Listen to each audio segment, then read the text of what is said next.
We are live.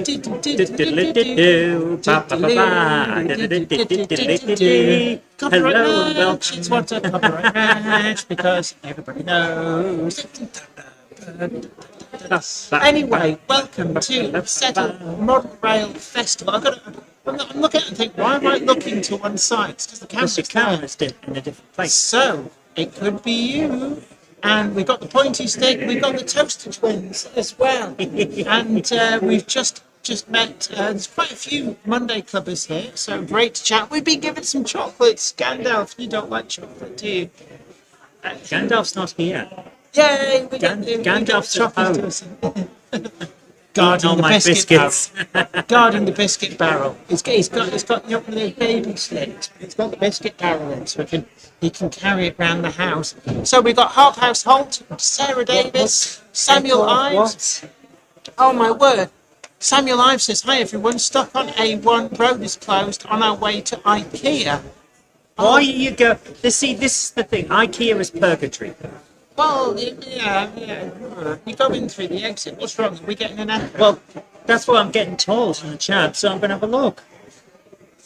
Have we got two microphones? We better bloody not have. Has it actually picked up the mic off the other camera? I doubt it. Right. How about now? Weird audio. Echo, reverb. See, this is what annoys me the most about YouTube, is that it shouldn't be doing any of this, because I've already checked it. So, we've just muted. Keep going. We've just muted the desktop audio. Has anything changed? Please tell us. Echoed still. So Hillside Junction says, Jenny, a new model U is in the post. There is no echo. So, people who are saying echo, reverb, well, Hamshacton and House Holt have said the same. There is no echo on there. There is some distortion due to the noise filter, but there's no echo. So what about if we turn the noise filter off? Or down? So does that help? Right, we are going right up into the red. So yeah, if we turn that down just a little, sounds good to me, says Samuel Ives. See, this is what I was saying, and I tested it and it was fine. Yeah, apparently it's distortion, not It just echo. annoys me when things just change like that. So it just sounds a bit. There's nothing we can do about that. We couldn't bring the big microphone. Yeah. It's just how it is. We have to. Yeah, House Holt says echo gone after a refresh. So remember, kids, it might be at your end rather than ours. Machine NZ says, hi Jenny and Zoe, was just about to go to bed, but I'll stay up for a bit. Boom! Right. Anywho. How's this sound to you? We've got more background chatter now. That's fine. It gives it some atmosphere. Right. That's fine then. Okay. So, now that's the new Monday Club badge. So anybody who was wondering, it's LBSCR Ochre, which is basically the same colour that Stepney is in. That's the new colour of the Monday Club badges. You can get your all new Monday Club badges live at this event. They'll go live on the website possibly from Monday. So it'll give everybody an opportunity to get the new colour. We've just picked all of these up today. Oh, Ravenheart Modelling says, it's puke yellow then. Yes. Yes, it is. It is exactly that, and that's why we picked it. Yes, we worked very hard to get all that puke out of one small child to be able to colour all the badges. Speaking of puke, no, not really. So we've had a nice chat with Zantec. Yeah. And we've had a nice chat with Anthonil as well. Who sent us some chocolates. Say it with chocolates, yeah. So, well, you won't be wanting any of these because of the heat, so I'm just going to eat these. Ooh.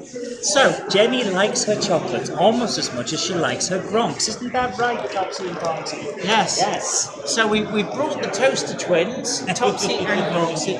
Oh, my word. Oh, you won't be wanting any of these. Oh. Proper Chucky's eye. Oh. If you want a chocolate, just reach through your camera now. All right. So, Where are we, Jen? We're at the Settle Model Rail Festival, also known as Smurf. Yes. Smurf. Smurfy. No, it's Schmear. Smurf. Schmear. Died out the window. Yeah, that is my favourite kind of cola. Died out the window.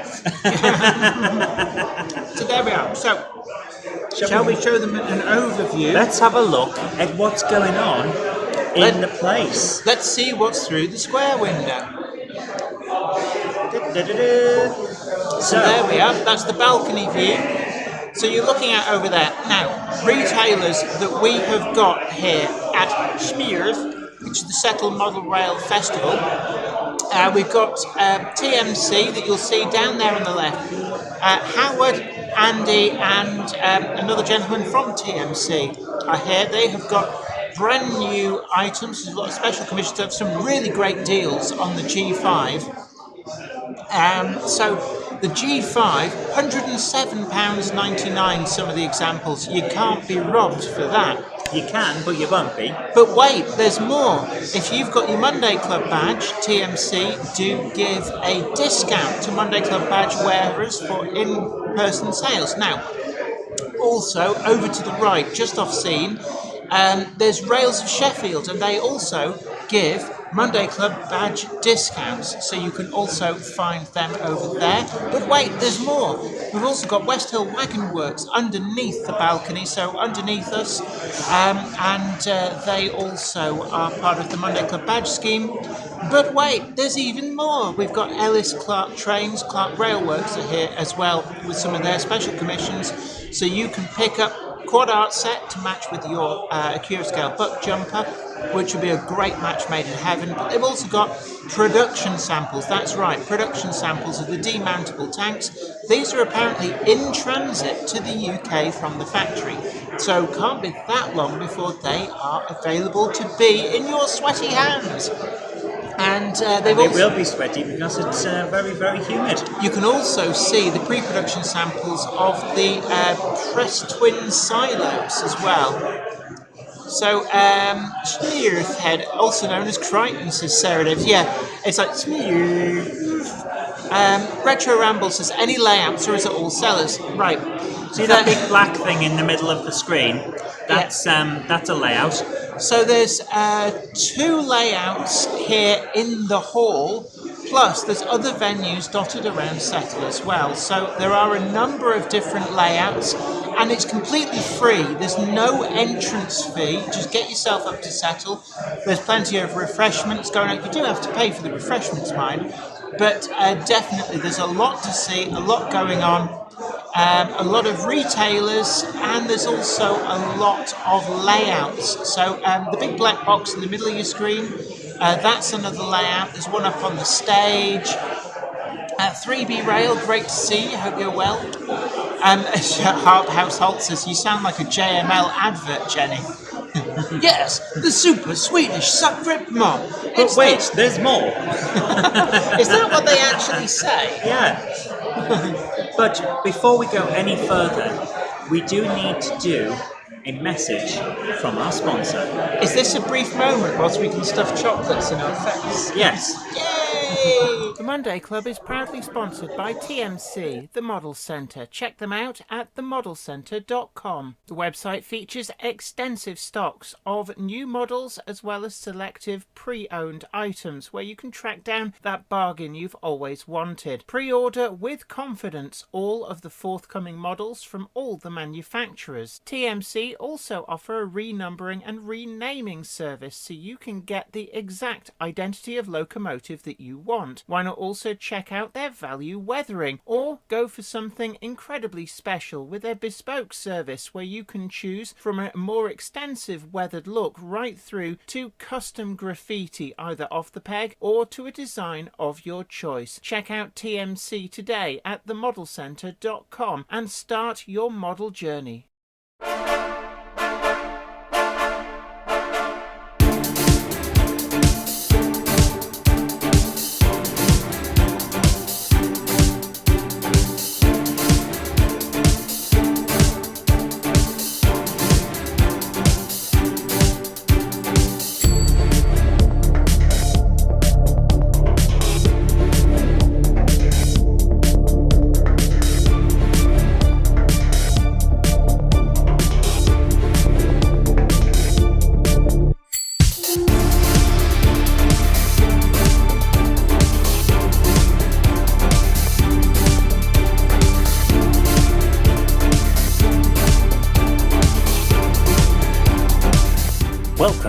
Monday Club, your online model rail club for all the news, gossip, layout tours and more with your host, broadcaster and model maker, Jennifer Kirk. And we are back. We are back. So huge thank you to TMC, the Model Centre, for helping keep the lights on. And they are here at this event. Do go and check them out. Yeah, they're over there. They've got their custom graffiti wagons. Some of the, I love the Don't Tell Him Pike one. I like the one that was, I think it was Paddington, wasn't it? There is a Paddington one. And the Minions. The Minion ones. The Minion ones are always good, yeah. I like the Don't Tell Him Pike. It's great. Also, we've got Richard H. says, love your channel, new to model railways. When I close my points, I lose power to other tracks. I use a Digitrack DCC controller. Welcome to the hobby. The greatest hobby in the world, as Sir Ken of Patterson from over at Watsneak this week would say. But that means a newcomer, new to the group. One of us. One of us. One of us. Hashtag not a cult for legal and tax purposes. So what I would suggest there is you need more track feeds.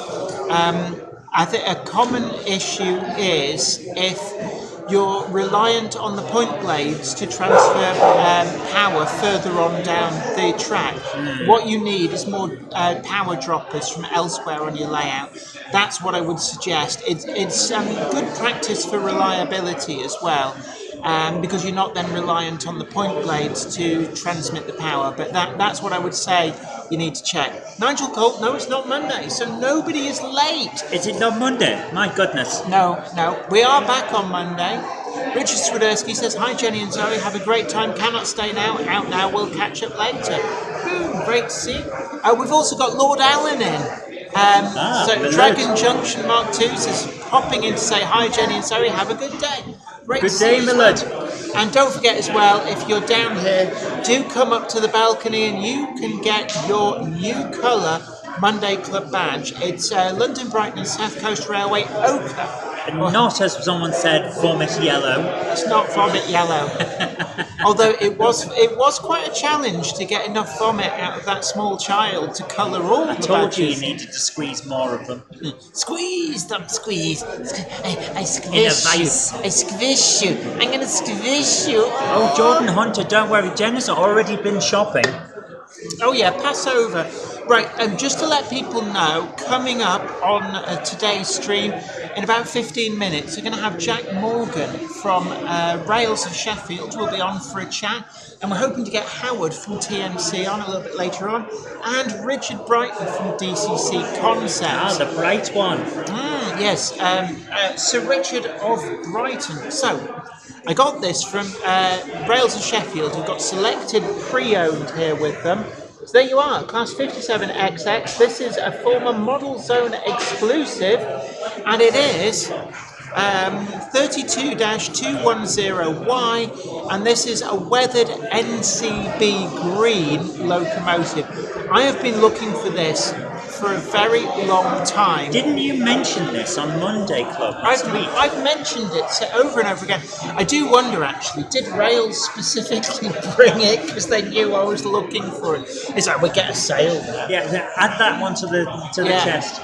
Yeah, Nigel Cole prefers to get the vomit out of the cat. Yes, cats do that, and then they eat too fast. They run like hell, find somewhere that's really hard to access yet covered in carpet to throw up on, and then look at you smugly like, see, yeah, got to the rug just in time. Yeah. Bloody cats. We also have a few Monday Club wagons which are here. We've got a single O-gauge one and 3 of the 00 ones. They are up for grabs. Also, I brought with me all the EP samples that I managed to acquire from KR Models. They are on display. And you've secreted them around the premises. No, they're just down in Rails of Sheffield's cabinet. So you can go. They're around the premises. You've secreted them. It just seemed to be the best possible way of letting people point and look and go. Have a look at them. I ordered that years ago. Why have I not got it yet? I know. Ask Keith. But you can have a look at the Shay DHP1. There's 2 different livery samples. Big Bertha, oh lovely Bertha, and the Micah B. Although the Micah B did get dropped by Jack Morgan. He owes me one. Actually, no, he dropped it, so it's withstood the dropping on a hard floor test quite well. But that's where we're up to. So anybody who's arriving, we've got Griffey, we've got Sam Yates, all say railway days as well. We've got a lot of people. Nigel Cole says, "Okay, I'll settle for that."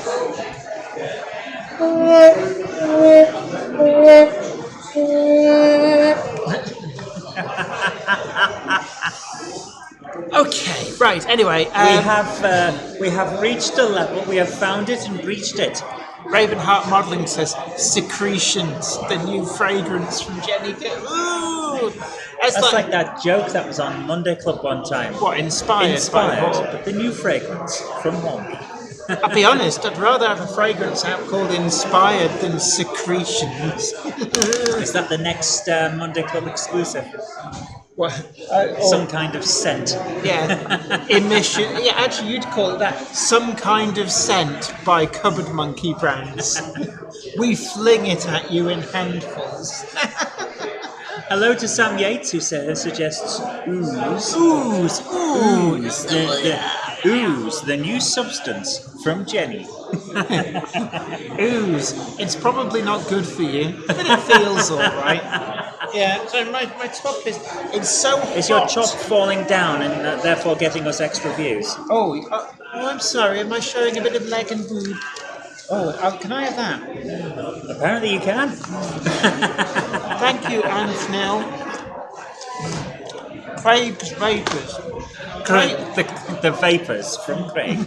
Oh, you didn't need to delete it, Ham Shackleton. It was fine. We were all just having a joke. We all know the humour. Don't worry. Oh, that's nice. Then the vapors, the new Victorian scent from Craig. Do you have the vapors? Oh, de privy. Griffey says, "Can I have that gone in 0.003 seconds?" Also, there's some great deals afoot as well. If you're after, there are. Some of my top picks in the hall. Remember, Monday Club badges get a discount for in-person sales. We've got TMC with their G5 at £107.99, one of the livery versions. Wow. I think that's something like 40%, 45% off, something like that. That's pretty good. It's very, very good. But also the Bachmann narrow gauge Hunslet in its 240 configuration with tender, blanche and green. Seen that for about £148, I think it is.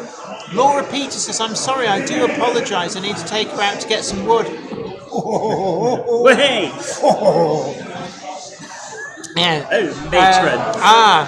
Ham Shackleton said, "Sorry, Sam, I meant to delete my own post with the typo, but the screen it does that to me. It does that all the time when Jen's trying to do stuff. Olé! Yep. It's like when you log into to Google or wherever and you go to click and it goes, olé! And you end up, it's like, I didn't want personal organ enhancement. What is this? No, my old Hammond organ is just the right size. Yeah, you do like massaging the ivories on your old organ. I like to tickle the ivories. Yes. So we've got a question from Norton Hill, Jen, who says, are you ever going to produce a Monday Club wagon in N-gauge? It's kind of in the world. The bright one has arrived. It's Sir Richard. Hello, Sir Richard of Brighton. Hello, how are you? We're really good. Good. Do you want to come on the stream? We've got a brief. I'm on the stream. You can see me. Look. Hello. Yes, I duck my head down. Yes. Right. He can from up there. He can look right down my top. So that you can move in. You know what? You're very naughty. Naughty. Are you going to punish me? So musical chairs. You can see me. Musical chairs. Yeah. So there we are. You have a biggest fan. Yes, we do. And so our guests get cool feet. So, Yes. yes, Smurf, the Smurf. Yes, Smurf 2025. Settle Model Rail Festival. Yes. How is it going? Well, we've had about 1,000 people through the door in the first hour, which I would think is a good indication that it's going quite well. Did you run something last year, or is this the first year? This is the first year we've had a free public show. So last year we had an open weekend at the shop which Right. incorporated some training courses. Yes. And we've done that for 2 years. So Yes. we've done it 2 years before, third year last year. And this year I just wanted to do something a bit special with it being 200 years of the railways, Yeah. etc., etc., etc. Let's make a celebration of it. So this is why it's not called Settle Model Railway Show. It's Settle Model Railway Festival. Or Sneers, for sure, if you want to do it in your best Crichton voice. Sneers. Which means we've got live music out in the garden. Oh, yes, yes, but wait, there's more. But wait, that's not all. Yes, and if you get down here right now, We'll give you a plastic bag. So, for 5p. but it's also this thing of bringing some of the bigger retailers into a small town.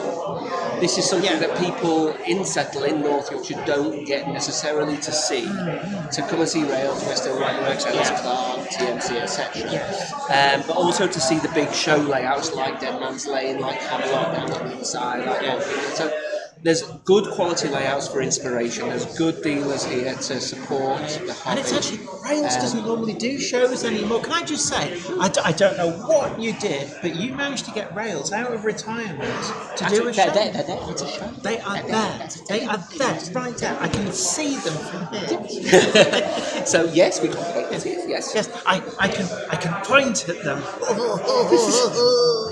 Right. So anyway, yes.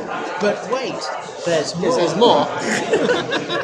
So Yes, but the key thing is it's a celebration, and therefore, as a celebration, it's free. You do not pay to go in any of the venues anywhere around the scope. So, I mean, it's like, in this day and age, normally people expect to pay something to get into a show where you've got retailers, where you've got layouts, but this, no. Just wander in at leisure, and there's a lot going on, so there's no obligation to purchase. No, it also means that people who aren't necessarily of the model railway fraternity, that obviously, if there's a model railway show and people are walking past and it's £5 to get in, which is the normal sort of thing, then they wouldn't go in because it's not something that interests them. Yeah. But if it's free, they'll come in and go, oh, actually, I quite like this. They We might do then it. find that So, actually so actually it's a very good introduction. Yes, it is. Yeah. For a lot of people who might just casually pass by and think, actually, well, yeah, I'll just go in and have a look because it's free. And you've got the barbecue going on. The barbecue's not free. No, you have don't to- get free burgers. You pay. You get a free burger because you're an exhibitor. Well, they didn't need to know that. But anyway, yes, there's a barbecue with a nice menu. If you look on our last newsletter, there was a little menu. Yes, yeah, because it's like Andy's got his license to grill. Yeah, that's And, right. Yes, yeah. yes. And it does a good job. It really does put together a great burger. There's drinks and stuff as well. There's Chilled drinks up there. There's our shop obviously is open. Inside our shop, there's 3 layouts inside the shop as well. And then in S3 we've got 3 layouts in S3. Actually 4 if you count our little Vidani layout as well. So have you got the switchback? No. We've got the show layout. You know, the big 24 sort of shuttle layout. So that's the one. If people have been to, I can't believe it's not Worley or Great Electric Train. Yeah, they would have seen that. Yeah, that's right. That's there. We've got Clatterbridge. We've got New Old Depot, which is an interesting one because it's a complete eclectic mix of everything. You would love it. It is basically a Rule 1 layout. Is this where you can always you can tell how eclectic it is by how much RJ's eye twitches? Yeah, that's right. Yes. There's just a complete splattering of every single type of loco or rolling stock you could care to point a stick at, including some Thomas stuff and all sorts of wonderful stuff. So you're saying it's a bit like if somebody tipped all the stuff on the rails of Sheffield stand into a blunderbuss and fired it to the Yeah, layout. then you get a new old depot, yeah. And of course, I'd mentioned Camelot, didn't I, as well, which is PT120. Camelot. It's only a model. It is, it's gorgeous. Yes. And then we've got modular layouts up there. So the idea of having modular layouts there is that people come in and they see Dead Man's Lane, they see Horton Green, they see Camelot, whatever. Yes. And they go, I'd like to build a model railway. And then we've got Steve there who said, do you know what? I can make you a baseboard for your model railway here. Well, that's perfect. So And everything's often that's here. the hardest part. I think Yeah. a lot of Yeah. people They it's get like, stuck at that point. yeah, it's almost like there's this firewall. It's like I want to do the fun stuff, lane tracks. Jenny, there's chocolate in there. Yes, I know. We got gifted a box of chocolate. Have a chocolate. You will. This is from Anthony. Go on then. Go on. Anthony very, very kindly dropped off a box of chocolates. And we've got the new Monday Club badges. So, hang on.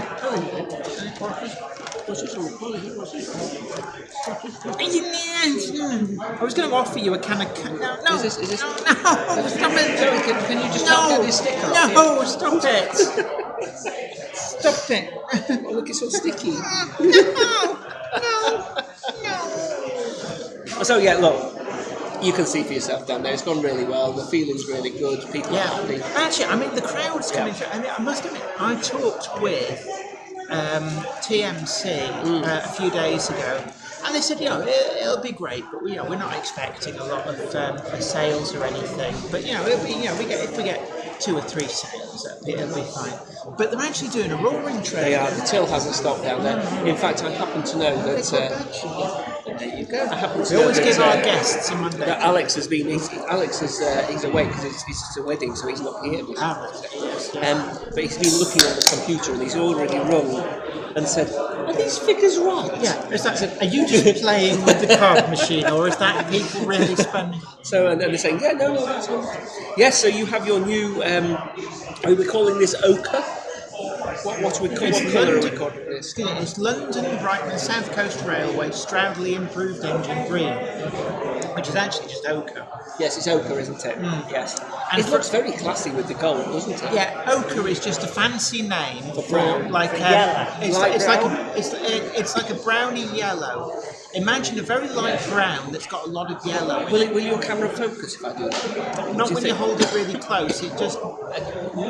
I have put a photo. It's trying. I have put a photo on the Jennifer Kirk page on Facebook. I sent you that. Have you got? So what? No, I haven't got with the old one on here. You've not even got an old. Oh, that's. So I shall put this one on here. You know, it gets you a discount. This is the thing that's really. It's like you've picked retailers who all offer the discount because West Hill Wagon Works, Rails, TMC, and Ellis Clark. Yes, there you are. Are there any other retailers here before we? No, forget? there's well, JDM Models. Don't forget JDM. They're Settle's native model railway shop, which they're in the square. And he's But we need to actually go in there. He's open both all day on Saturday and Sunday. And in fact, if you come to the show, you also get a discount at his shop. How does he know you've come to the show? Because there's a leaflet on the door which you collect as you come in. Right. Okay. If you take that leaflet to his shop, you will get a discount. Okay. So, and getting a discount out of the Yorkshireman is. Yeah, I mean, there's like every time they open their wallet, there's like taxes go off, and like. So, would you like another chocolate? You need to go down there with your phone and record a little bit of B-roll footage. I do. Of going in his shop. I don't want any more chocolate, thank you. Actually, yeah, you peel the sticky off. No. But where your Monday Club badge is right, Monday Club badge is here. £5. Come on up to the balcony. Yes. If you're a Monday Clubber, you're allowed. Anybody else, Yes. stay on the other side If of you the are a Monday Clubber, you can go through the velvet rope. Do we actually have I did request a velvet rope, but did we get one? There's velvet ropes over there, look, but I don't know whether you've got one at the bottom of your stairs. We didn't get one, I No checked. velvet rope. Why can't we have a velvet rope? Because then people will walk off the stage. Oh, because they're stupid people. But And we don't want people walking off the edge of the stage because No. it makes a big noise and there's loads of paperwork to fill in. yeah, and like it's very tiring if you have to continually point and laugh. It's like, oh, my finger's getting tired here. So, right, we've got Ravenheart Modelling asking, do DCC Concepts do anything pre-built for DC point control? Can I say, not yet. Okay. If you were, for example, to take your B-roll camera up to DCC Concept showroom right now, Right. you would find a brand new, it's a prototype, Yes. that's on show in the showroom of a brand new DC controller. Is that the one that's in the middle of the little circular layout Yes. with the lever? Right. Yes. Okay. It's a brand new DC controller with momentum control, so that there is a long-term aim However, to have more analog accessories, but they won't be under the DCC Concept branding. They will be under the AE model branding. but there is a way that anybody can have easy point control. Oh, I yeah. remember doing a video on Yeah, this. there is one of your The videos on our Alpha channel. Central and the Yes. Sniffer. Yeah, you could look. If you've got an analog railway, so let's not say analog control, Yeah. because if you've got analog control of your locos, it doesn't necessarily mean that you need to have analog control of your accessories. Yeah. You can have analog track, and you can then use the benefits of DCC in terms of a bus wire to control your accessories and use digital point motors. Yes. So there's two questions. One, DC layout with DCC point control, Alpha Central Sniffer, and some Cobalt IP digital. It's all ready to go out of the box. You could, Plug in and for anybody, just to let them know, if you actually want to stick with solenoids, yeah, you can use an ADS. Yes, yeah. An accessory decoder. Yes. The question though does say DC point control in terms of if you're using an analog method of changing the points. In which point, yes, there is a control panel product called, you remember CBS switches, Yes. which are switches with LEDs that plug into them that have a dedicated power supply, the SBS12, and then that will go to the analog Cobalt IP analogs. Yes. So there is sort of a plug and play version of that.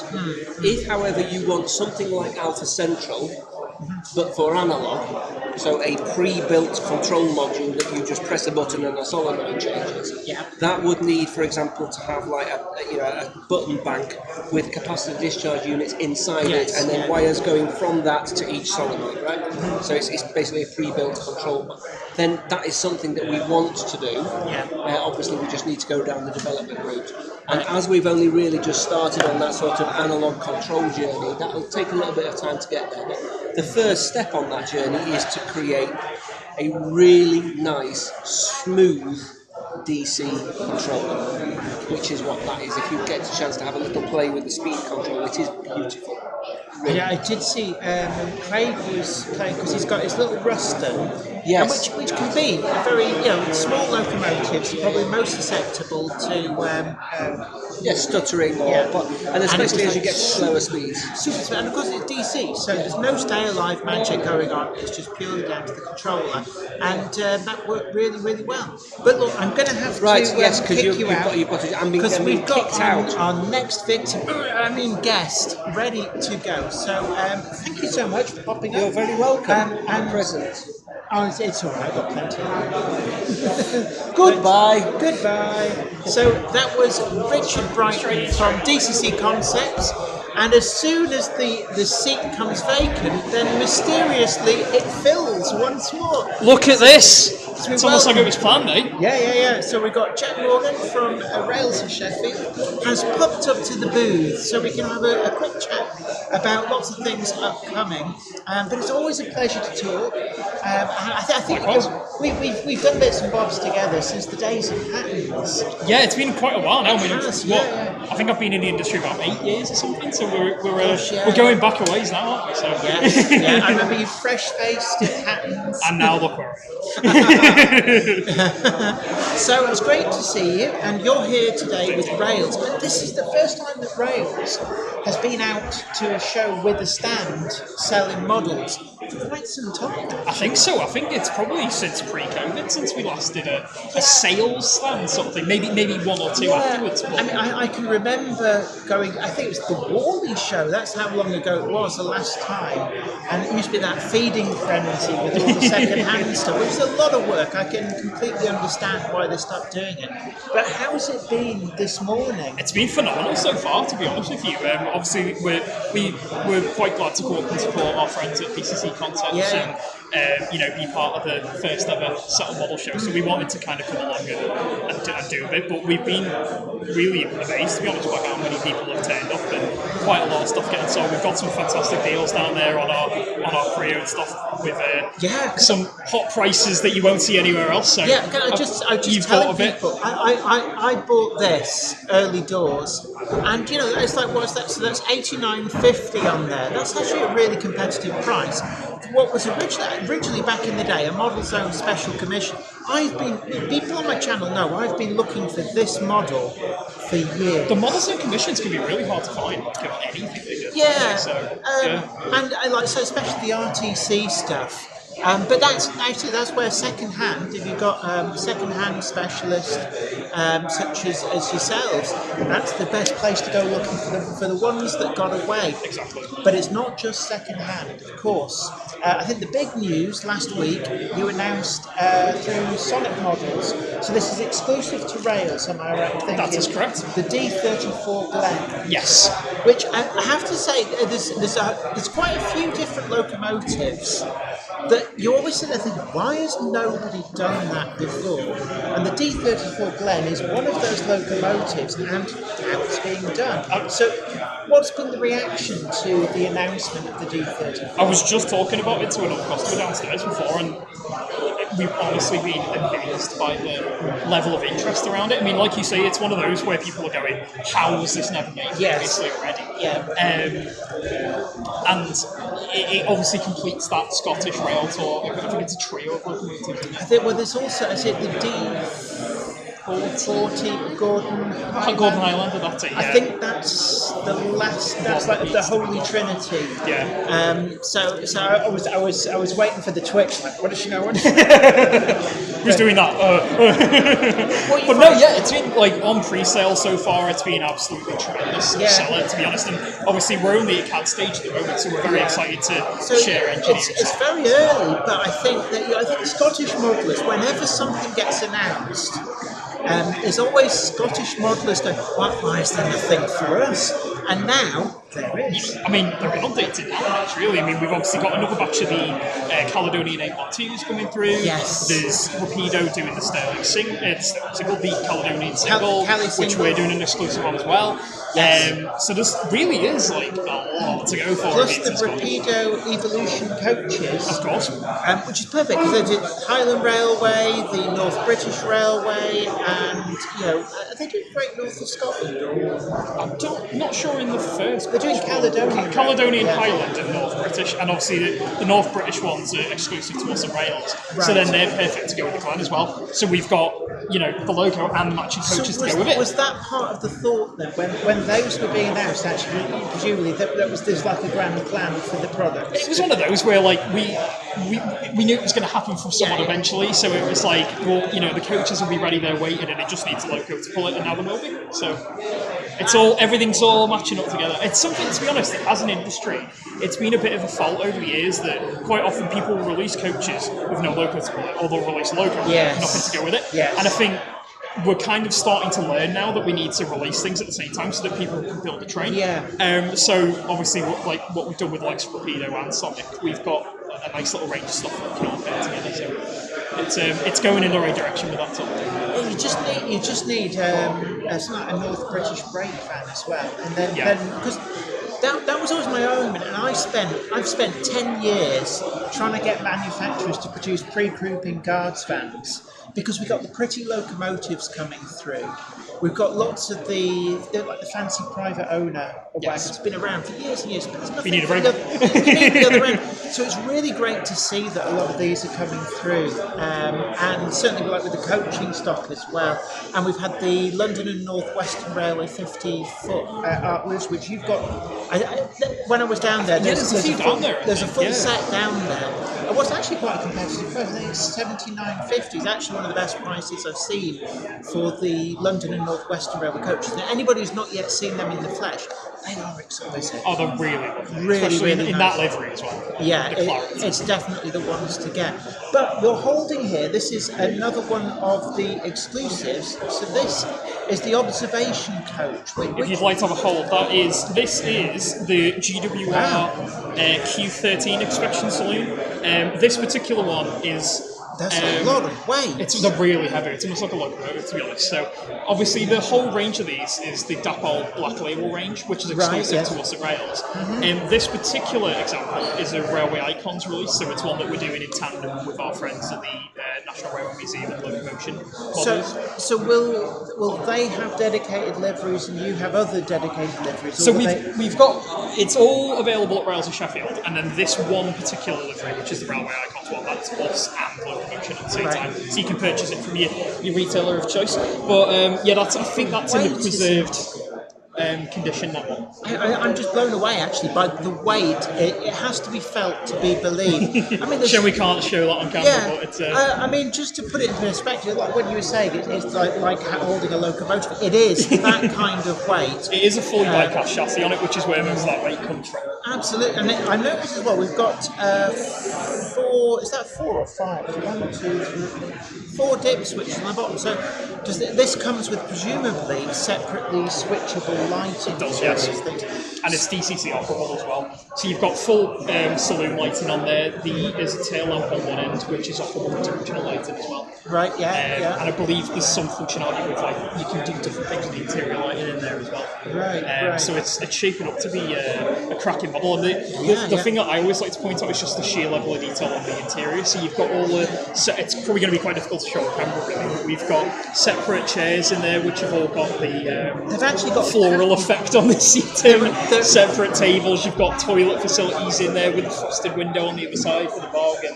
Yeah, I mean the level of detail. I don't know how much. The problem is, it's when you get close, it just doesn't seem to want to focus. But looking in there, anybody who remembers the Hornby, the Beaver Tail observation car, the LNER one, because they had like the moquette and stuff on the seats. It's like that kind of level of detail. Or the Ellis Clark O-Gauge Pullmans had all of the actual pattern. I've dropped one of your things today, so it's fair game. It's not mine. It belongs to Keith. I am nothing to do with them, but I just merely provided transport for them. But I mean, that is just incredible. And so, what stage are we at with this? That's a final production sample. The actual models are on the way now, so I believe they should be with us in August. So they're pretty soon. Month. Yeah, pretty soon, to be honest with you. And what price point are we looking at on these? Off the top of my head, they're $149.95 each.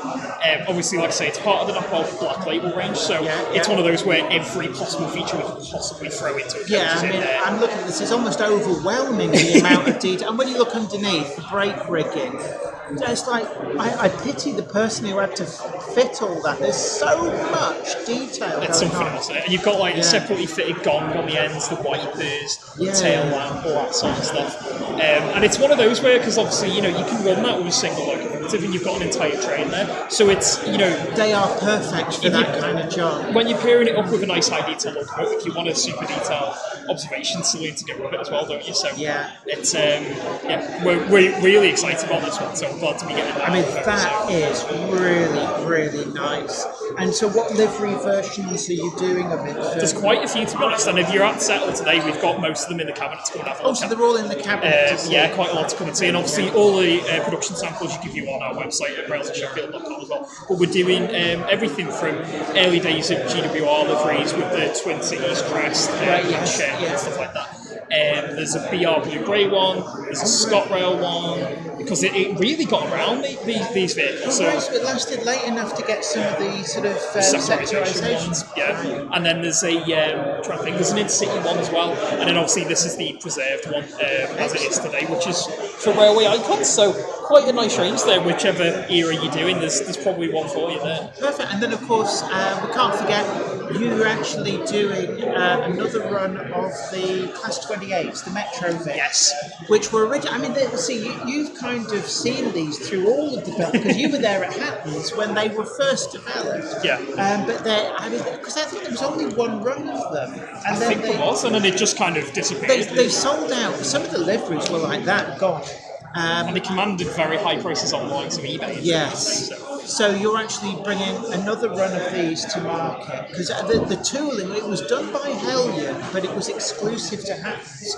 So a lot of the Hatton's tooling has now gone to various places, but Rails have got some of it. So the Class 28 Metro Vic, the Wonder Loaf, some of them are reruns of a livery that's been before, but they now there's sound fitted options. Yes, sound fitted for the first time because that was never an option before.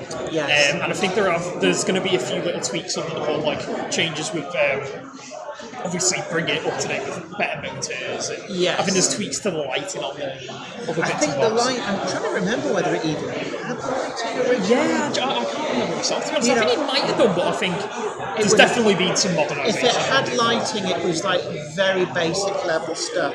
But it was a lovely model. I've actually got two of them from that original batch. So it's nice to see some of that stuff reappear. People have been crying out for it. I mean, like you say, some of it's similar liveries to what we had before. So I know we were talking before about the BR Blue one. There was only ever one prototype in that. So. We've done that again. But in terms of the green ones, I think there are some new running numbers there. You've already got one from the previous batch. There's a weathered one in there as well, which I don't think there was a factory weathered one before. I don't remember, no. And that's looking quite nice as well. Yeah, some of the factory weathered liveries that they do these days are really, really nice. I've seen some incredible ones. And the 28s did get quite grotty sometimes. Because they had because there were two strokes, so they basically flung oil everywhere. And then, of course, oil then attracts dirt and muck, and they were filthy beasts. Dirty. The K-Class Mogul as well. You haven't got any samples or anything here, but that was the previous exclusive in conjunction with Sonic Models.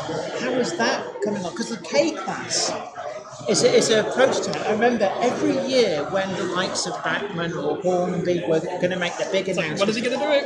And in the comments, people say, I hope they're going to announce a K-Class Mogul. And they never did. And then you did. It's like you were saying about the blend before. We're trying to mop up all those releases where people are like, why hasn't nobody done this yet? And now we are finally doing it. Yeah. But the K-Class, we had a big update on that a couple of weeks back now. Yeah. We've rejigged things a little bit. There was a bit of extra research that came to light. So a couple of liveries got bumped off and then we've replaced them with others and stuff like that, just for a bit more stock accuracy. And there's a bit more choice now there for models as well. There's a few different livery variations we've got in there. At the moment, they're just at engineering sample stage. I think we're expecting an updated sample on hopefully deco samples within the next few months. It's going along at pace, that one. And again, like the response to that has been phenomenal. Like, there's huge pre-sales on it. So it's well worth getting a pre-order in just in case. Yeah. So, I'm obviously not wanting you to tell me anything that's not been announced, but does Sonic Mods actually have quite a lot of stuff in the pipeline? Is there quite a development queue going on? As far as I know, there's quite a few ones in the future really what they're into. So I can't reveal anything here. But I don't even know myself. There's a room that the letterbox flips open and John Barber goes, "Not on the list, go away."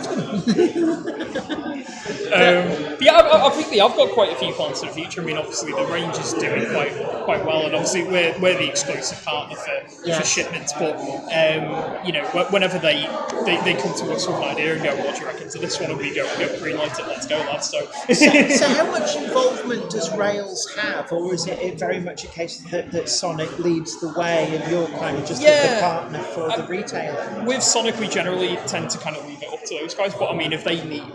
It's the same with any manufacturer. Maybe if they need some support from our end, if we can help with research, data, we will provide that. But I mean, generally our role is to market it and sell it, really. But I mean, if we can help with the research side of things, we will. Do you know what I mean? So. And presumably, for a degree of market research, you hear a lot of people asking, like, "What do you think anybody's going to bring out X, Y, and Z?" And that's something as well. I guess you can feed back, and that can influence them. Also, who knows? Maybe Gordon Highlander will turn up. But I mean, one of the things I found with the industry is it's very secretive to the point where is there a risk now as a lot of the more obvious models have been picked off that actually there is a big risk of duplication where you suddenly find that you announce a model and then somebody else goes, we're bringing one out, and actually we're at the same point that you are. And we have seen it happen a few times. Like there's been a few releases in the past couple of years where there's been a bit of duplication. Well, I think it's the ferry vans and the Lomax, I think, was it? Or Lomax as well. Ferry vans. The Thompson B1 has been one.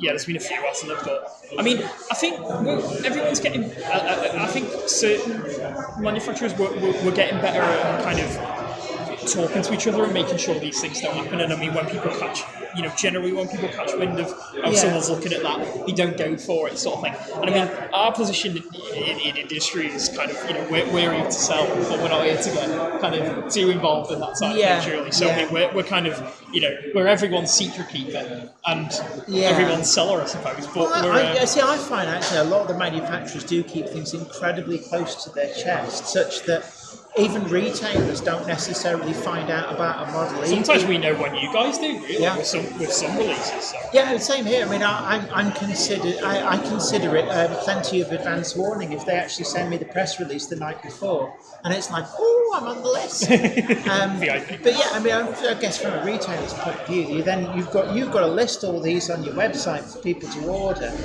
So it is kind of helpful if you can get that info in advance. Yeah. So you're not trying to do it. And I mean, most places do, to be honest. It's under embargo, and obviously we're trusted to hold secrets, which we always do. Secrets are always safe for us. But it's people don't realise sometimes, because quite often someone will announce something and then seconds later we're getting calls saying, like, oh, this, we're going to, like, it takes at least 5 minutes to list it on the website, but we're always as quick as you can. Yeah, I mean, I can remember a couple of years back when the big Hornby announcements happened. I got an email from Oliver saying, I'm going as fast as I can, but if you keep hitting refresh, you'll find all the listings on the website.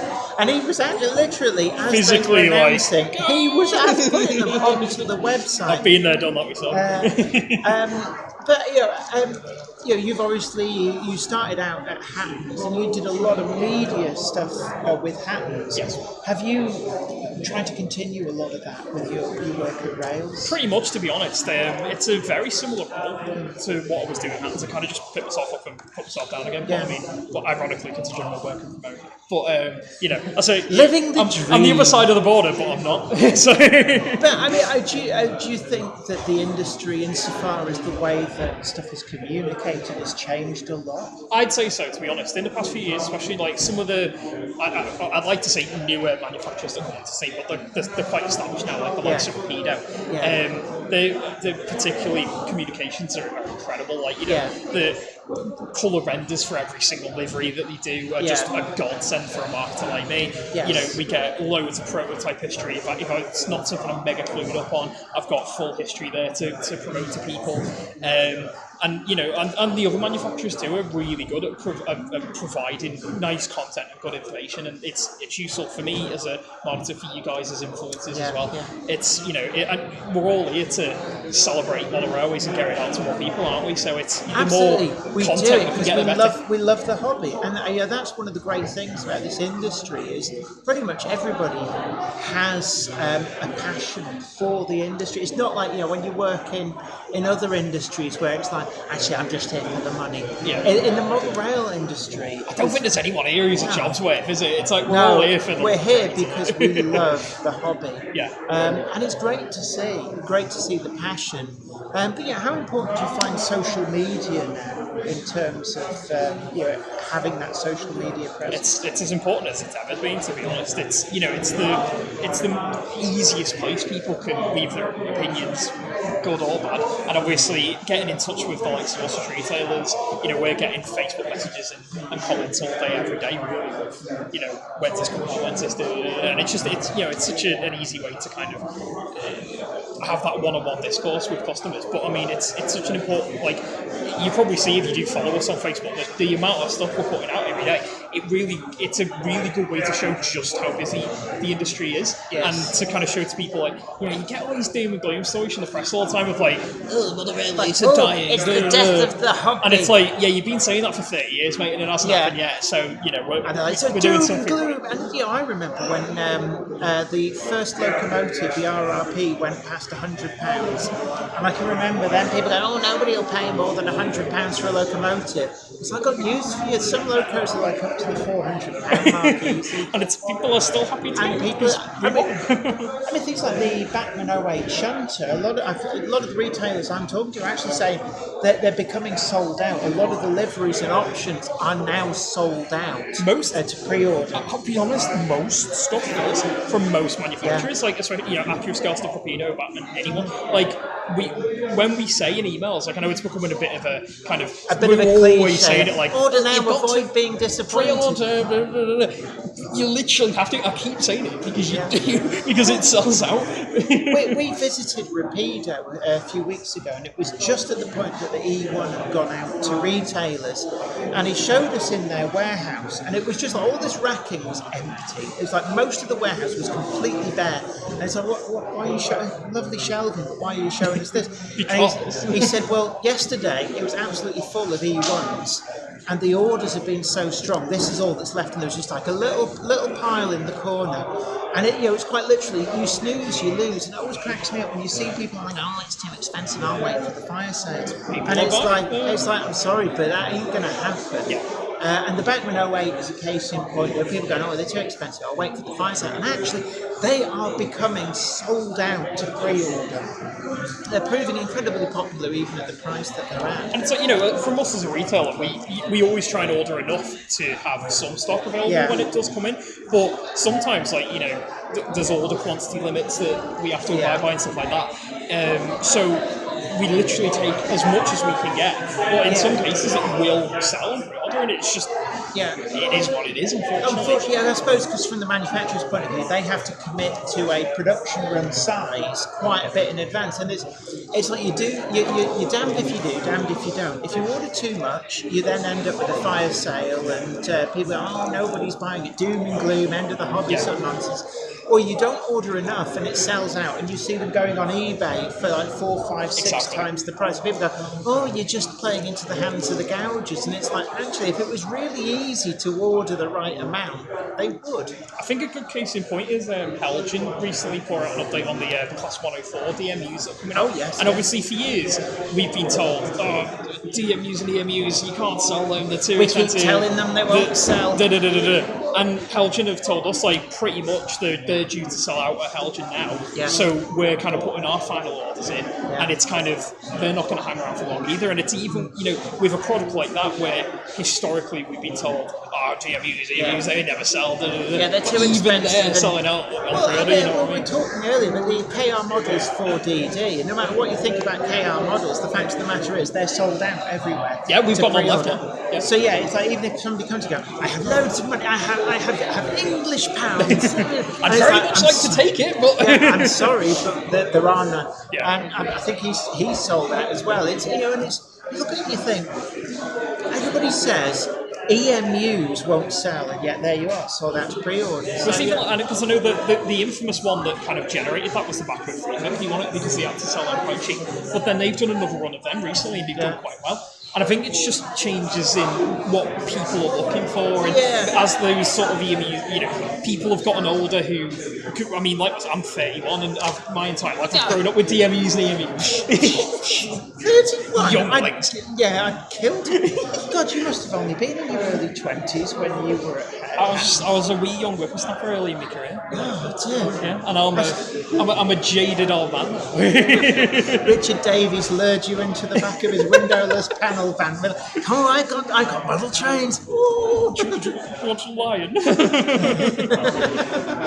But no, anyway, look, it's been great having a chat with you. And, likewise. Going through Thanks for some of having the me. stuff. So obviously, get on the Rails website, and I know it's a bit of a cliche, but order to avoid disappointment. And I think the D34 is going to be very, very popular, especially some of the pre-grouping liveries seem to do really well. I mean, that's why with the Cali, you're actually rerunning the two Caledonian Railway Blue ones, because they sold out like instantly. And again, they were going for silly money on eBay and stuff like that, so it was, the demand has always been there for more.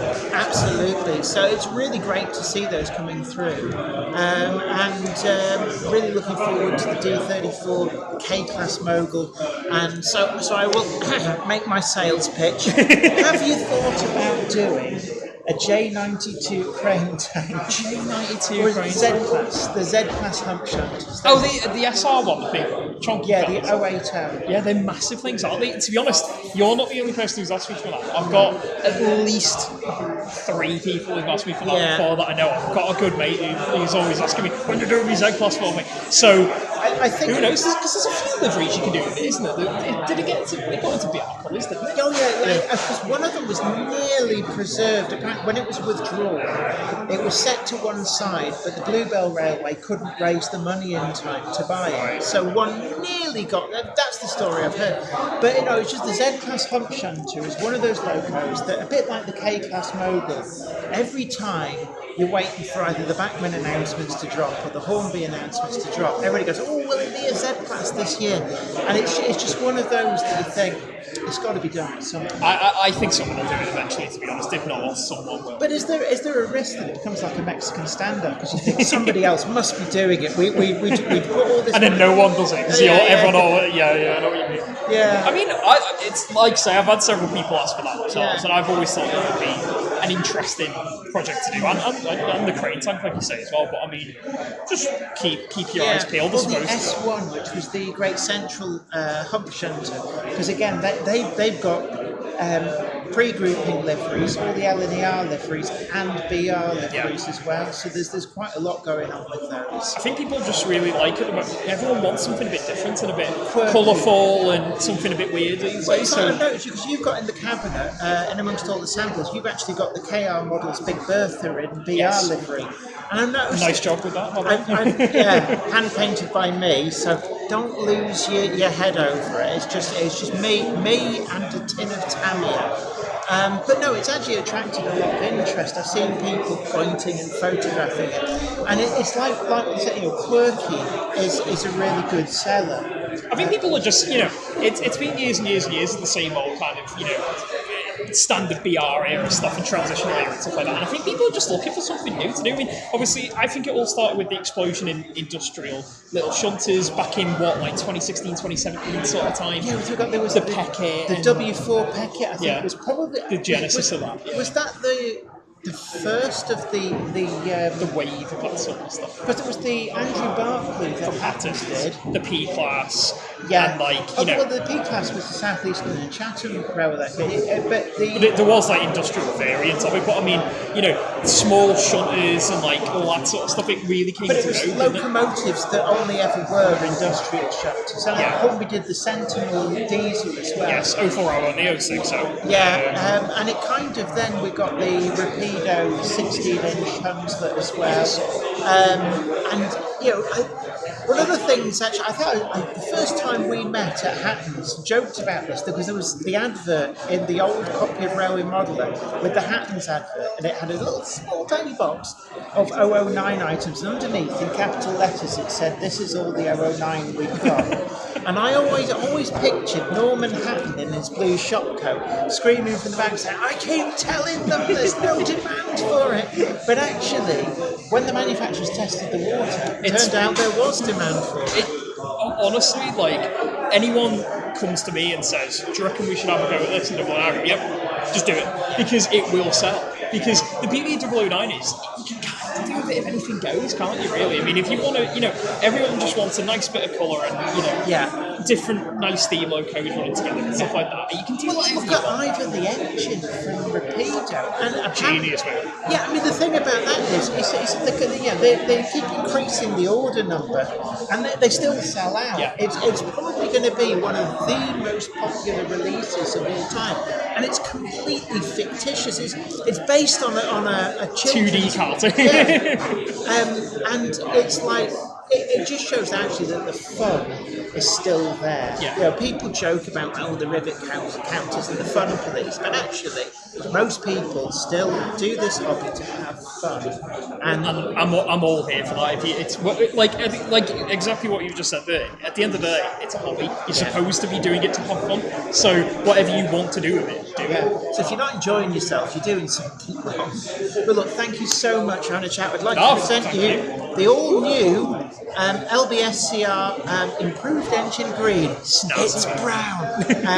Monday Club badge, wear with pride. And of course, Delightful brown. Monday Club Discount Rails is, of course, one of the participants in the in-person shopping discount. So you can't ring up and say, I've got a badge, give me a discount. It only works in the shop or in shows. You must wear it with pride in Yes. order to receive your discount. So Absolutely. if I go down there now, I can buy something from my own shop. Well, you can see whether they'll give you Monday Club discount on top of staff discount. I'll see if it's that.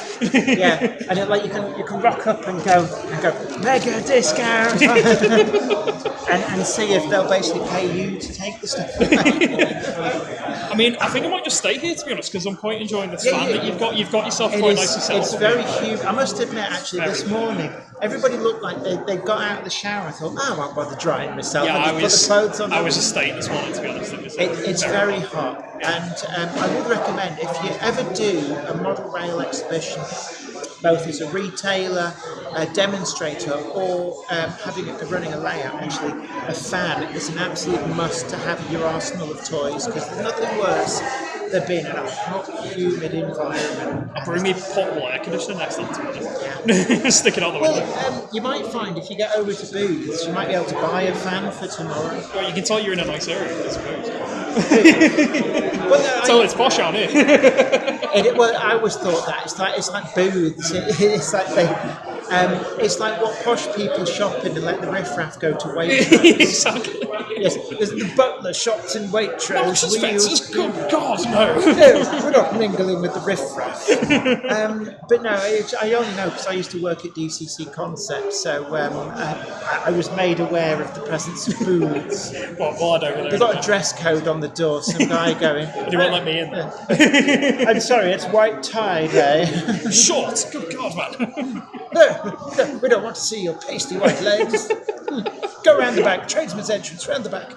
Oh dear. But anyway, look, it's always great having a chat. Oh, no, appreciate it. Thanks very much for having me on, as always. And I'm looking over the balcony. Better get back to selling some trains. Well, I'm thinking one of you might need to nip back to Sheffield to get some more stock of the rate stuff selling. If you want to come, you better hurry up because all the good stuff will be gone. Yeah, all the good stuff. The good stuff. Jenny's already had it, so. I've been looking for that for about 10, 15 years. What's the lucky find? The unicorn. Fine. Yeah. Right. Anyway, look. Thank you very much, and I'll Take see you. care. I'll see you guys when I see you. No worries. Take care. Nice one. Have a good one. I shall move over one. Oh, right. Okay. Should we go over it? Alright. So there we are. It's Jack Morgan from Wales and Sheffield. Barbecue in a thunderstorm is traditional for me, says PN Trains. Ravenheart Modelling says, I need the barbecue and burgers. Yes, there is a barbecue. It is under like a gazebo. Really good burgers and stuff. So I'm just looking at the time. It's actually kind of lunchtime. So Here's shall a we? fun thing from Ravenheart Models there. Yeah. The Llansilly and Merioneth Rail Traction Company actually exists. It's registered with Company's House. But is that actually from the production company? Quite possibly. Could be for legal and copyright purposes. It stops other people from basically gazumping you. Yeah, right. although Shall you we? could demonstrate prior art and therefore say they shouldn't have had it. Yeah. Anyway, should we take a view of the hall? And it was very busy this morning. Sir Richard of Brighton said that they had over 1,000 people through. I believe it. It's been very busy. Ravenheart Modelling says wood for my layout. Oh. I'm going to get some wood to build a layout. Nice. Alan Pollock, absolutely. Only 23 likes. You need to be jabbing away at that like button. Likey the likey. Yes. Topsy and Bronxy, they demand it. So, okay. Well, when the cupboard monkey gets back, then I'll go and...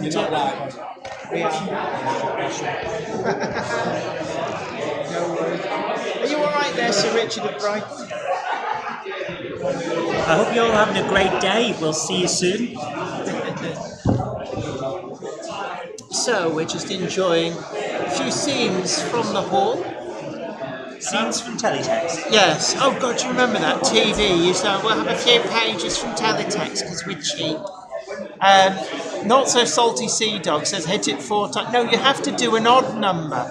Keep telling people you can smash the like button repeatedly as long as it's an odd number because you get left with it like. Because if you do it an even number, it takes your like back off. Faulkner Station Engage Daz, how do to you too?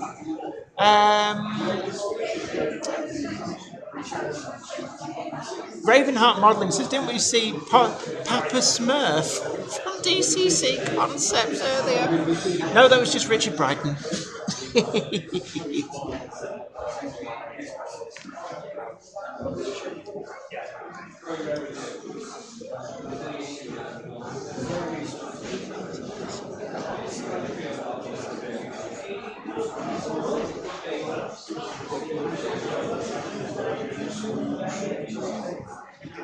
What's for lunch, says Sam Yates? Well, it's a barbecue up at the main DCC Concepts building. So we've got full-on barbecue. There's actually a menu on DCC Concepts' website, I believe. But you go there, they're not free. Entry to the festival is free, but the barbecue you have to pay for, but it's really good value and really, like none of your cheap horrible burgers and sausages.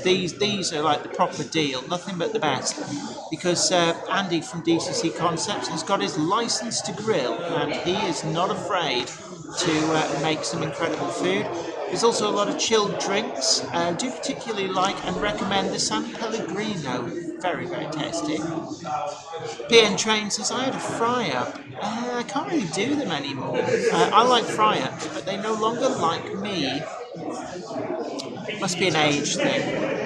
But there's a lot going on. We've got TMC and Rails here, West Hill Wagon Works, and Ellis Clark Trains too. So huge amount to see and do. Plenty of layouts, plus the DCC Concepts shop, and I think it's Jadler Models is also open for business all weekend. And there is a flyer for a discount there, which you need to pick up from one of the event halls, which, if you present it, gets you a discount at Jadler Models. And also Monday Club badges. All new Monday Club badges available to buy at the show. So all you need to do is come up to the balcony with your sweaty £5 note, and the new colour Monday Club badge is available, and that accesses you discounts at this event with TMC, Rails of Sheffield, Ellis Clark Trains and West Hill Wagon Works. See the website for the full list of discounts available. Not So Salty Sea Dog, what colour are the new ones? They are London, Brighton and South Coast Railway Improved Engine Green, which is kind of, it was ochre, but it's ochre, for those who don't speak posh, is kind of a very yellowy brown. Alan Pollock says, if anyone was in Paisley, I'd recommend the Eldersley Cafe. Well, it's a very yellowy brown, it must be said. So, what time does that stage leave for Carson City? That Knockers Lane, that's a Star Trek Next Generation. No, Vertiforn City. Sorry, don't listen to me. I'm just talking rubbish. So no change there.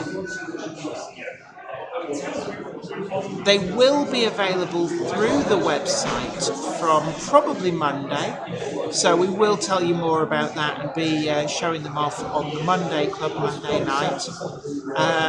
But if you are at the show, then you can grab them here. Plenty of layouts to see, plenty of bargains to be had. A roaring trade going on, actually. I've noticed TMC, I think, might have to send somebody back to TMC HQ to restock. Ditto for rails. I think they might need to send somebody back to Sheffield tonight because the goodies are selling quickly. A lot of great bargains on offer.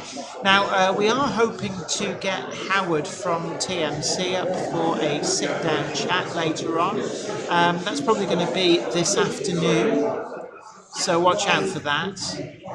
But it's always great to have your company. Do please hit that like button. Do consider sharing the stream. Let other people know about a great Monday Club big Saturday outing. We're back again tomorrow as well, and we are going to be broadcasting throughout today. I'm just waiting for the Cupboard Monkey to come back. And then speak of the devil.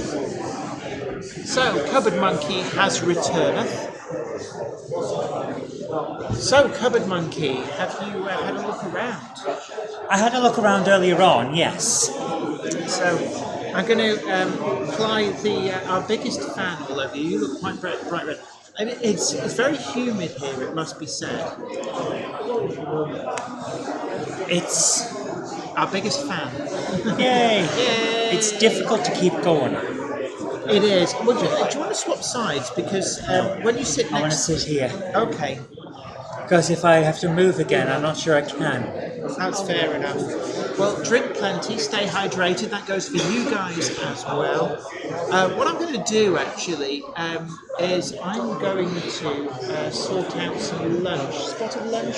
Maybe? Oh, you'll need the lunch tabs then. Oh, we have vouchers. Yes, we have luncheon vouchers, don't you know? Corbin Dallas Multipass. It's not often we get to partake of the luncheon voucher. Yes, I have diplomatic coupons. I don't know about diplomatic. There's a couple of pieces of paper that have been roughly cut out. Oh, it's very diplomatically. Nigel Cole says, "Welcome back." So, currently cleaning loco wheels on a 1970s Halsey's PN train. Go and see if you can find us something that will actually work for Reggie. These are the Sunday ones. What? These are the Sunday ones. They've got different days? Apparently it says valid on Sunday only.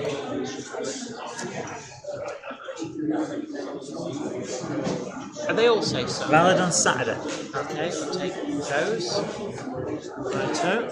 So what I'm going to do is I have luncheon vouchers, and I'm going to go and get a burger, and you want the veggie option, which I believe has been sorted at some. I will have to. Look, if you can't get a veggie one, get yourself a second burger, and just pick me up a sandwich at the Co-op or something. I'm not worried.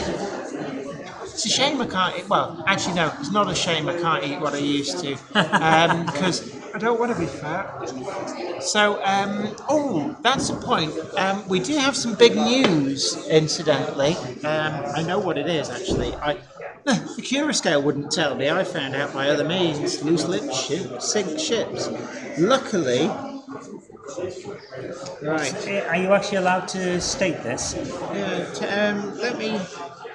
You'll be very careful passing out information. Yeah, that's why I'm going to check first. So, this is... Gurphy says, Jenny said I should drink plenty, so I've cracked open my banana rum. Drink plenty of fluids, as in water and water-based. Yeah, not caffeine. Not caffeine and not alcohol. Alcohol is a desiccant. So just be careful, guys. It is bad out there. The weather is dangerous. And I don't use that word lightly. I haven't had confirmation, so there is a big announcement coming from a manufacturer, and we will share it here, but I haven't had 100% confirmation, so I'm not going to tell you what it is just yet. But just in case this is the same thing as when... Nigel Cole, gin and tonic without the gin is perfectly acceptable. Yeah, that would tonic. Remember that time that Richard Watson sent you a fake screenshot as a kind of prod the monkey and see what happens thing? What was it of? He was stood next to a locomotive that they weren't about to announce. I remember that. Yeah, yes. And the internet went wild. It did. It was so funny. But Right. they had no intention of releasing it, but they'd taken a photo next to it. To be honest, sometimes you've got to remember. Sometimes they just yank your chain. Yeah, So absolutely. I'm going to leave the Monkey of Madness to talk games and stuff. So, what railway-related games would you recommend for anybody who wants a fun game to play, maybe on a rainy afternoon in caravan somewhere in Rhyl? What board game would you suggest? That If it's they- railway related, then obviously Ticket to Ride. Ride. However, Scotland Yard is a good option as well. Oh yeah, which I played about 30 years ago in Germany, where it was called Hair X. And until like a couple of months ago, when you showed me the game you were playing, and I realised it was the same game, I had no idea what it was I'd played in Germany. But Yes. Hair X, which is what, Scotland Yard was it? Scotland Yard is called here. So the point of Scotland Yard is that Rail Baron. I don't know Railbound, but the point of Scotland Yard, looking at the screen there, Yeah, it's very hard not to do. is that one player plays as a thief or a wrong'un on the run, and the others play as detectives trying to chase this guy down. Yeah. And they can move via the trains, the buses, the taxis and things like that across the whole of London. And Scotland Yard players have to work out where they are and then at the end of the game try and grab them. Whilst you entertain the people, don't forget to hit that like button, share the stream, and subscribe to the channel if you've not already done so. And I'll be right back with food. So I'll see you in a bit. That'll be nice. See you soon. So while Jen's gone, let's tell you the truth about Jenny Kirk. She's really, really nice. 1829 board game was excellent when I was a kid. I don't know that one either. But the one I would recommend, if anyone wants to play a rail-based board game, I am struggling today with the heat. It's terrible. It was, how can I put it? It's a competitive game, but not in like the Monopoly style. You are trying to build your railways, and there's only so many ways you can build them, and so many routes. But you want to try and build a railway that goes along all these places. And yes, it's competitive. Yes, you're competing against the other and all of that. But it's so fun that it doesn't feel competitive. It's quite a nicely done one. So, this other one, Rail Baron, I don't know. I'm going to have to look it up. We're going to look it up, and if I can find it on 21 degrees C outside. My goodness, that's quite some heat. So I'm bringing up the screen now. Oh, let's turn. Right, I'm going to bring up Google. I'm going to have a look at Rail Baron. I don't think you guys can see this, but we're going to have a look. Rail Baron board game. So what is this? Okay. Rail Baron, the board game from Board Game Geek. Let's have a look at this. What does it say?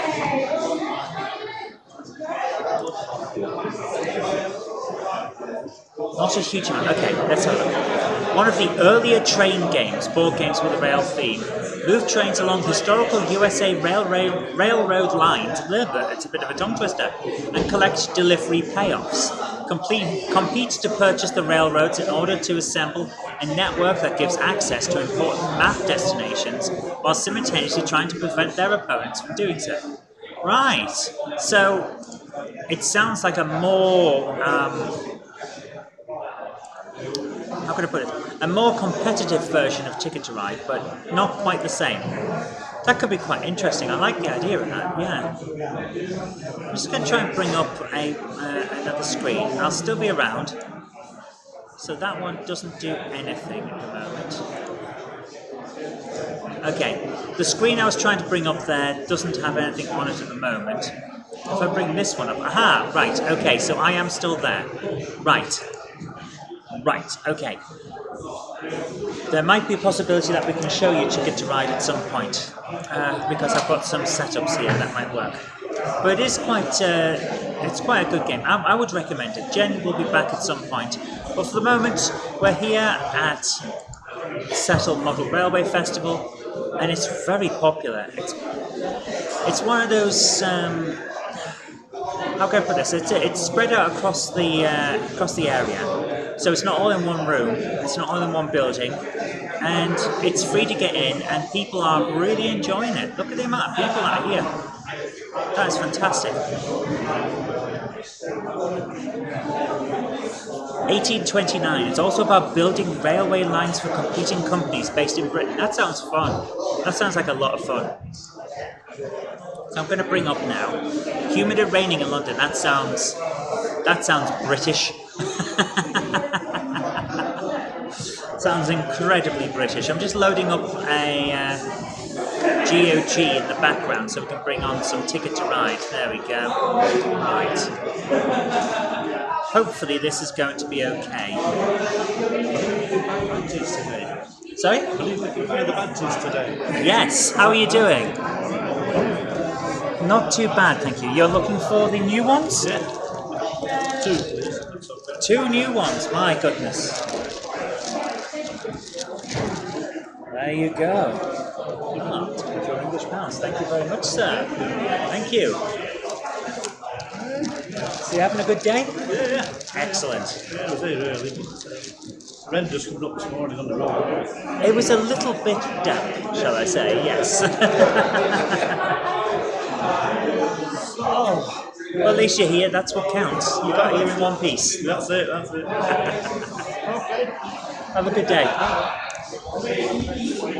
So I've got just sold a couple of badges, so I'm very happy. And we've got a little bit of Ticket to Ride coming up, if I can get it to work. That is the ultimate issue. Will it work? Free to get in, 50 quid to get out. I like it. We did have some rain on the way in, but not a huge amount. And to be honest with you, the humidity is staying high. It's not lovely. Let's put it that way. So I'm going to try and get this to set up in a correct way. So if I use this one, is that just the...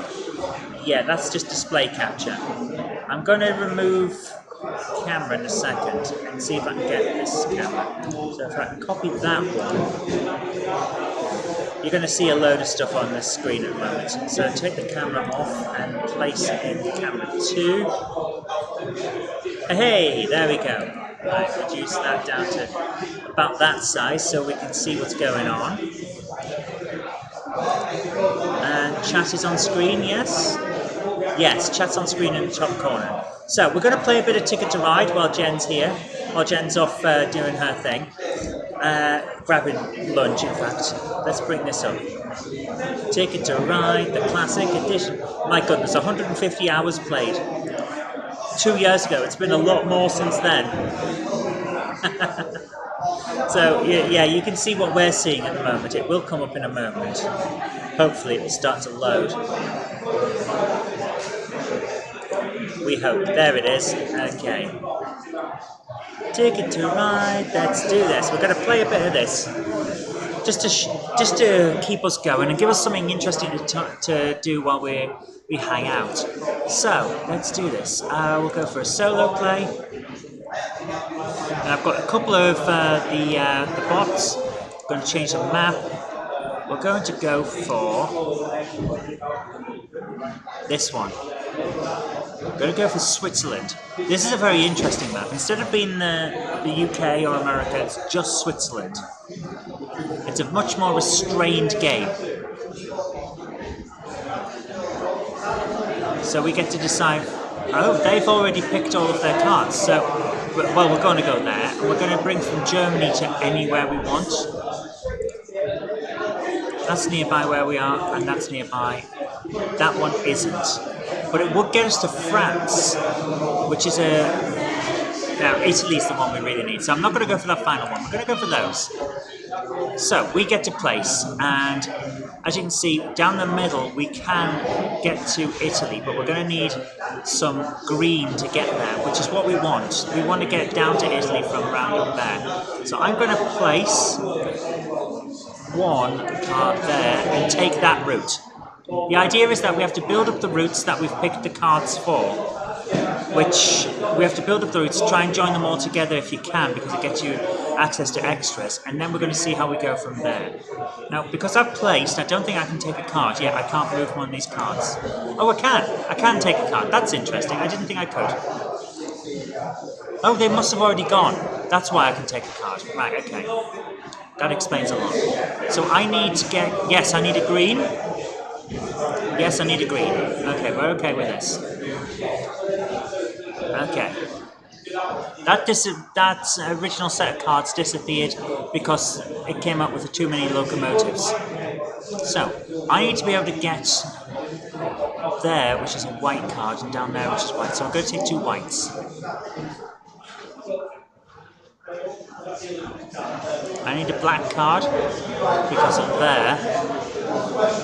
And we need some more pinks as well so we can build up this. So we'll grab a pink.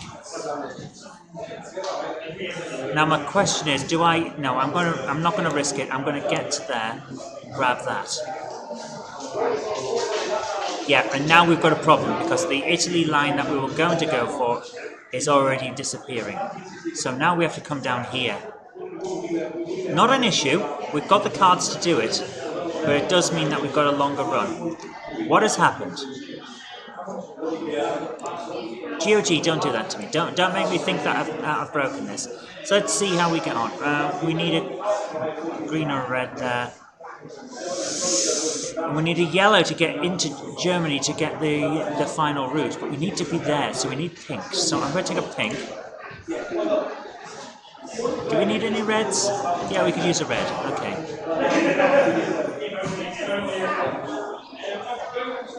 We've got an issue now because they're starting to come down.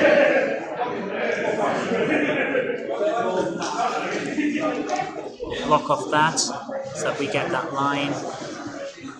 There's our first route. And this is what I mean. It doesn't feel too competitive right now, but it is a very competitive game. Oh, thank goodness, we got the pink. We got the pink that we needed. It can be a bit hit and miss as to whether you get the colours you need sometimes. A bit of frustration. There we go. There we go. So we're relatively safe now. Because we've now blocked off the centre of the board. Which is a big thing for us. We've now got the centre. We control that. We need a yellow.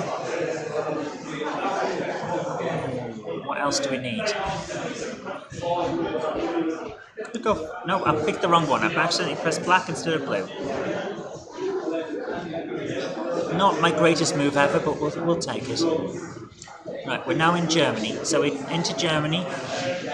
We need to get to Italy, really, which I'm not convinced we can do. Where is this one? Click on this one again. We can get 5 points if we get to Austria, but I want to get the 13 points to get to Italy. So we might end up coming down this route instead. We've also got to get this one here at Vaduz. So if we start building across there, we could come down this route. It's a longer one and risky, but we might be able to do it. We might be able to pull this off. Okay. It's going to mean we need a lot more colours. We're going to need yellows. Yeah, there we go. Immediately our routes into Italy are getting blocked off. This is a problem for us. So let's take the blue again. And another green. Yes. Okay.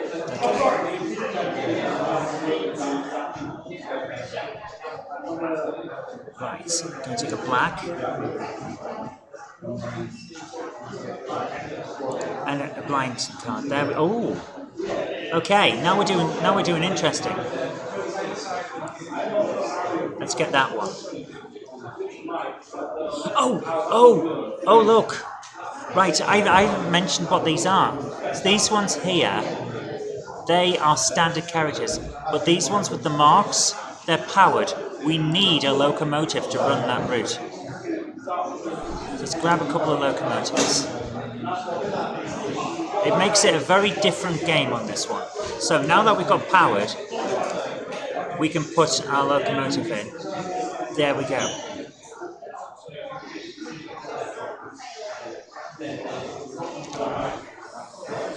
Grab that as well, and an orange.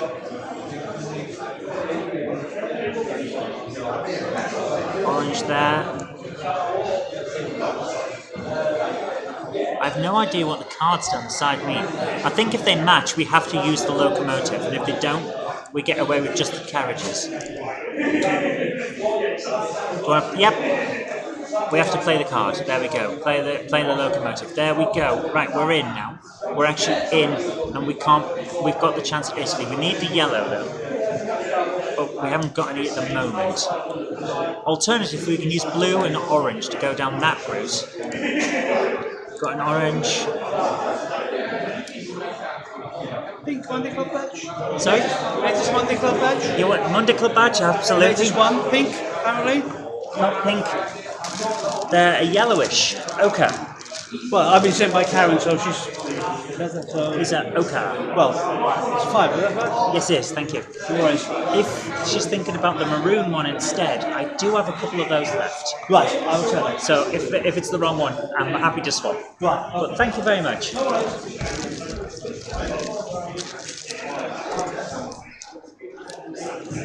And another one. There we go. They're popular. Right, here's our question. We haven't got any yellows. We can't do that route yet. But if I grab that blue, it starts us on this one because we've got an orange and a blue now. We can get it through. So let's force the issue. Oh, this is a big problem because the robots, the AI, are now pulling in the extra cards. So let's see if we can get some new tickets and see if we can get some more points. That's going to be a problem for us. But we could take this one and link the city of Bern, but we can't get to Bern because it's almost entirely blocked off. We could go around that route, but that's a lot just to get that point. We have a problem. Okay. This is our only option. So we're going to have to take that one. There we go. Okay, this is going to... We've got an issue now. We have to be able to get to Bern. But to do that, we're going to use a lot of our routes and a lot of our cards. I'm going to take that. We need that orange. Okay, we're getting that. We can build up our routes. We've got an option. We're not absolutely out of the game yet, but we almost are. So let's hope that we can do this. Ooh, they are trying their best to block off Bern from us. This could be a big issue for us. We don't need white cards. Oh. Yeah, I don't think we're going to win, guys. Yellows. We need the yellows. Yes. Thank you. They're taking all the yellows. This is upsetting me on a fundamental level. I take blue. And an orange. Okay, now we've got the chance to get through. So take 3. We need to get to Vaduz.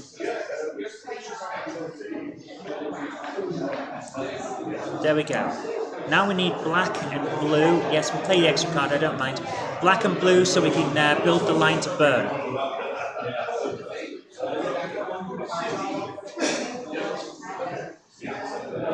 There's the blues.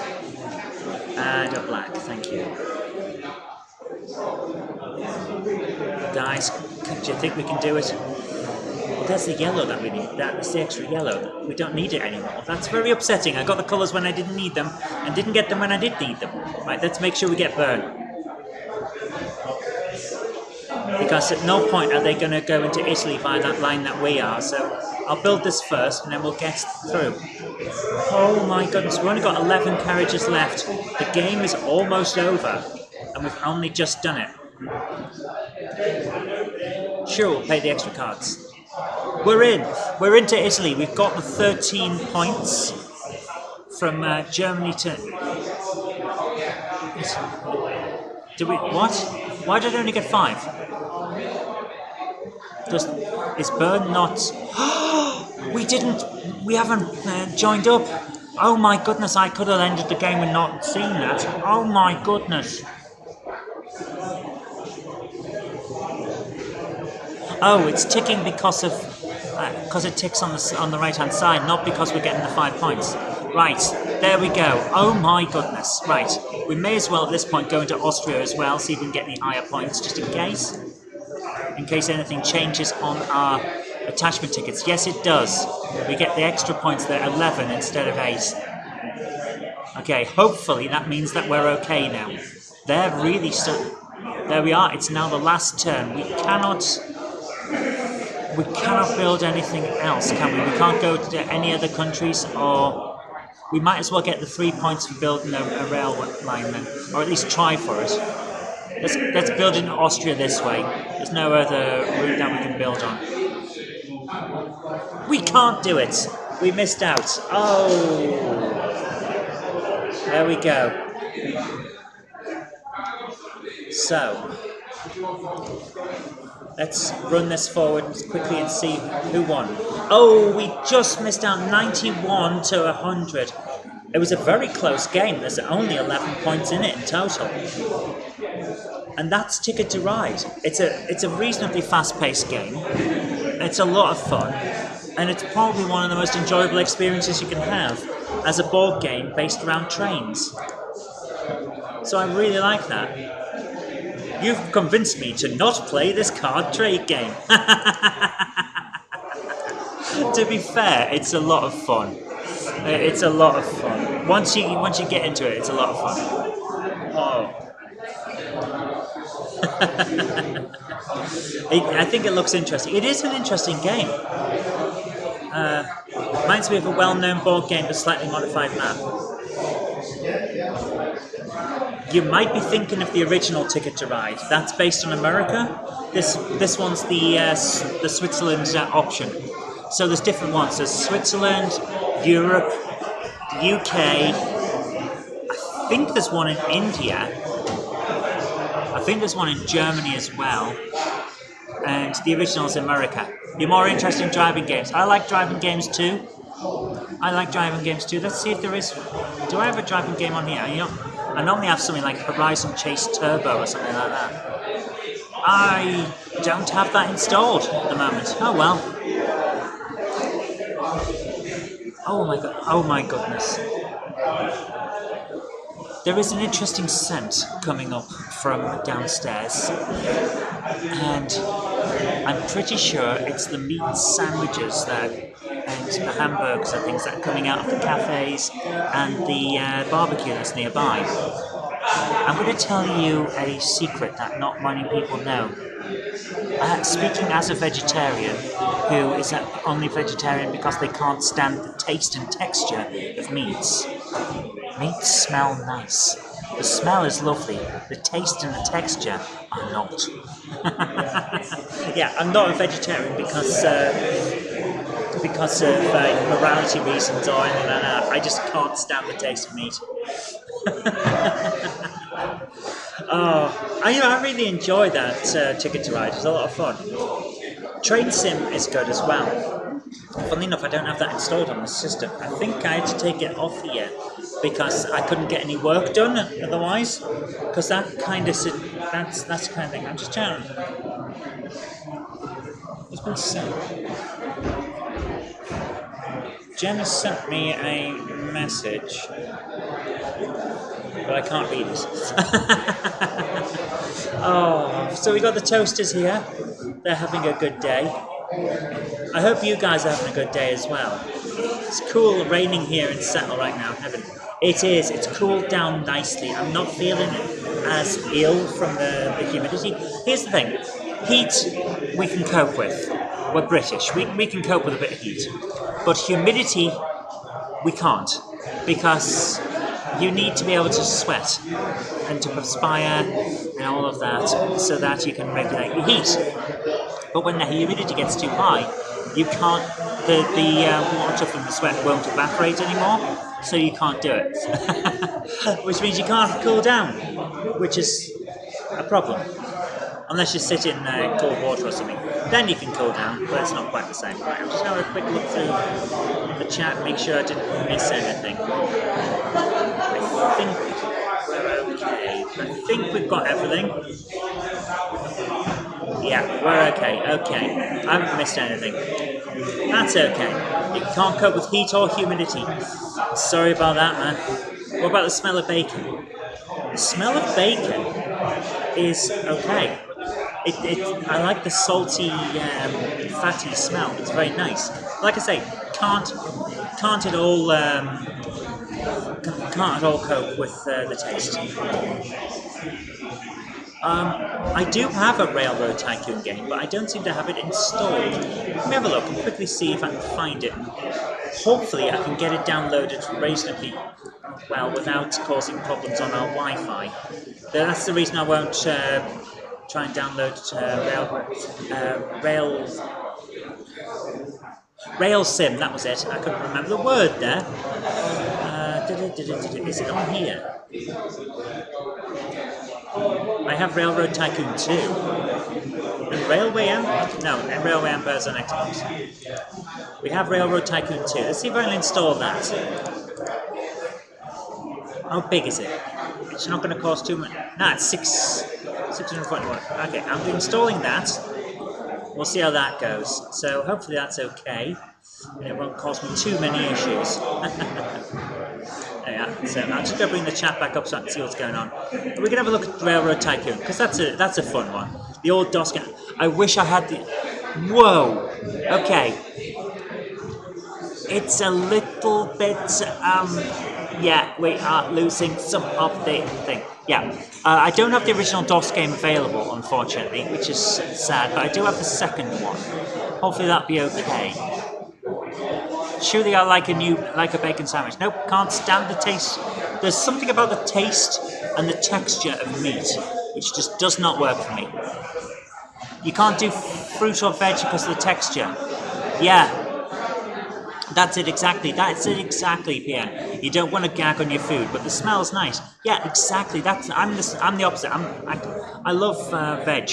Love it. Fruit and veg, wonderful. Can eat it all day, which is why I'm fat. But I can't eat meat. Just, ooh, no. Even just the thought of it. Ooh, no. Hi, Dean. How you doing? I hope you're having a good day. Thanks for joining us. Right, so we've got Railroad Tycoon installed, so let's go back to this other one. We're going to have a try. Now, I am not very good at making sure that this will work. In terms of how can I put this in the right way? I am crap at this game. Let's put it that way. Here we go. We're going in. Railroad Tycoon 2. Nice. Here we go. Single player. Oh my goodness! Look at this. Oh, this takes me back. Single player, new campaign, classic campaign, easy difficulty. Let's see, where are we going to go?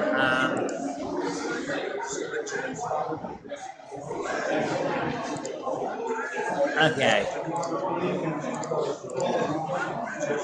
We're going to go handle on the bread basket because, yeah, this is the one that was in the demo that I got the game, that got me interested in the game. After the easy initial connections up and down the East Coast, the next major goal of the railroad industry was to connect to the western states, then defined as anything west of the Appalachian Mountains. Your goal for a bronze victory is to create one continuous track connecting New York and Chicago by the end of 1870. Okay, and you have to haul 8 loads between the two cities. Okay, let's do this. We have to go from New York. This is our... Oh, we already got a railway. We already have some railway installed. That's our track. I think we are... We already have some track. We do. We have track installed on... Oh, for goodness sake. Where's my... Well, that's Rhode Island. So where's New York gone? Where's? Oh, for goodness sake! This is the problem with this game. Sometimes you just can't work out what's going on. Where's New York's line go to? It goes to Albany. Okay, so there's Albany, and it's connected. We have to get to Chicago, which is somewhere over here. Fear my ability to completely miss where we're supposed to be going. There, Chicago. Popular stamp increases popularity of mail. Okay, right, so we got to get there. Right, this is going to be difficult because I don't know how to get across that mountain. So let's go to Albany, and we're going to build some railway. We have no trains. Seriously? We have no... Okay.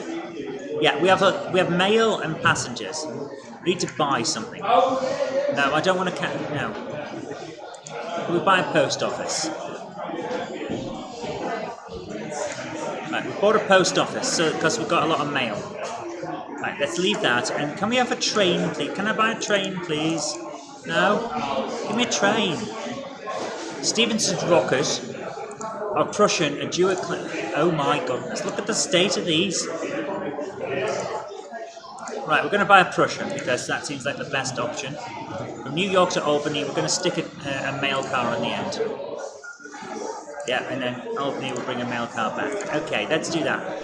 Right, yeah, go.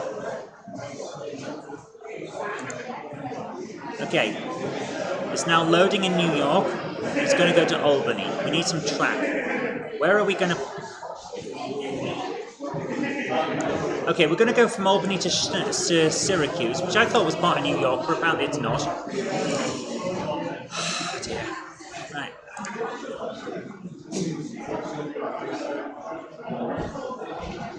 Right, we're going to go straight across.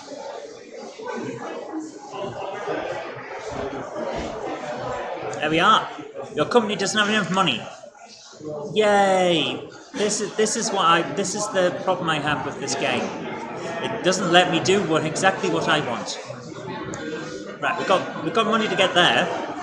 We haven't got enough money to get from there to there, though, have we? Yep, we don't have money to get that bit. So we're now going to go and issue some stocks. We have 1,000. Okay, corporate.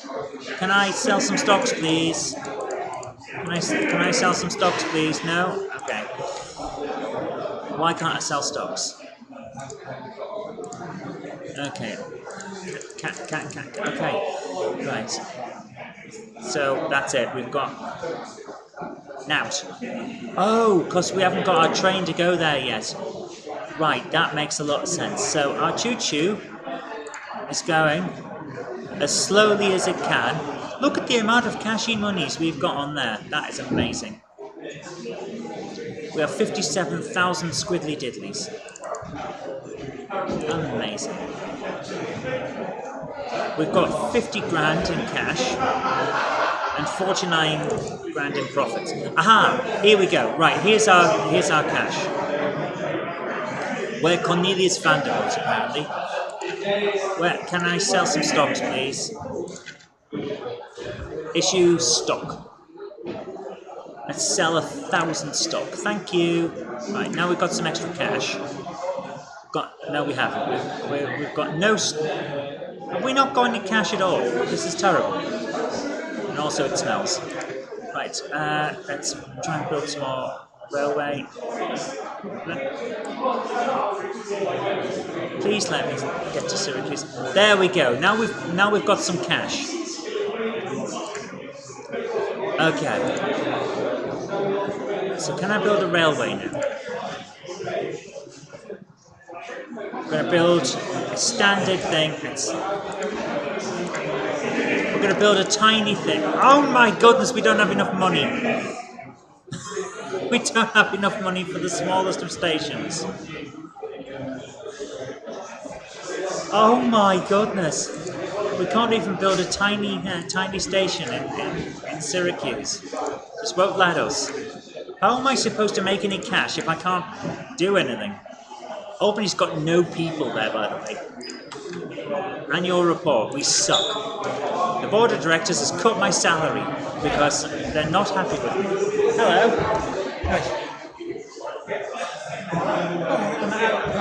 Yeah, I bet you are. The garden alongside, if you go out of this door, turn right, first on your left in the cabin, that is where the serve the vegetarian. Don't receive, you'll get reimbursed. All right. But for now, I'm going to sit and... Okay. So we've been playing a bit of Railroad Tycoon Oh, which one? 2. Oh wow, that's a blast from the past. I never really got into Railroad Tycoon 2 as much as I got into Railroad Tycoon 1. We've got £70,000. Can I build a small station now, please? Please let me build a. I still don't know how. Why I've got. Oh, some reason it's just gone down. Oh. Okay. Why would I want to know whether my personal money, or how much personal money I have? I want to know how much company money I've got, so that I know what I can build. Thank you, game. Thank you so much. My train is almost there. Can it give me some cashy monies, please? I want some cashy monies. Give me some cash. I've got no money left. The company's basically broke. Oh, there we go. We've got 300,000 in the bank. Give me a freaking station. Thank you. Burning a hole in your pocket. No, I wanted the cash because I've got to get to Chicago before any other bugger does. There we go. Right. Now I need a new train. We'll go for a small one. Buy that. Are there any competitors on the map? Not yet.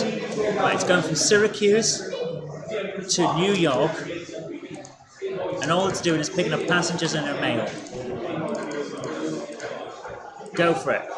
Begin. There we go. Your recent connection to Syracuse has made business in Erie anxious to have your city connect Erie to your line. They've offered 150,000 to us. I don't know where Erie is. Indiana. Okay, so well, that's not where I'm going then. So sorry, Erie. I'm going to Chicago. I don't need to go to anywhere else. I'm going via Rochester. There we go. I'm just going to try and run this around Rochester because I don't want to stop. I don't have enough money to lay a tiny bit of track. That's atrocious.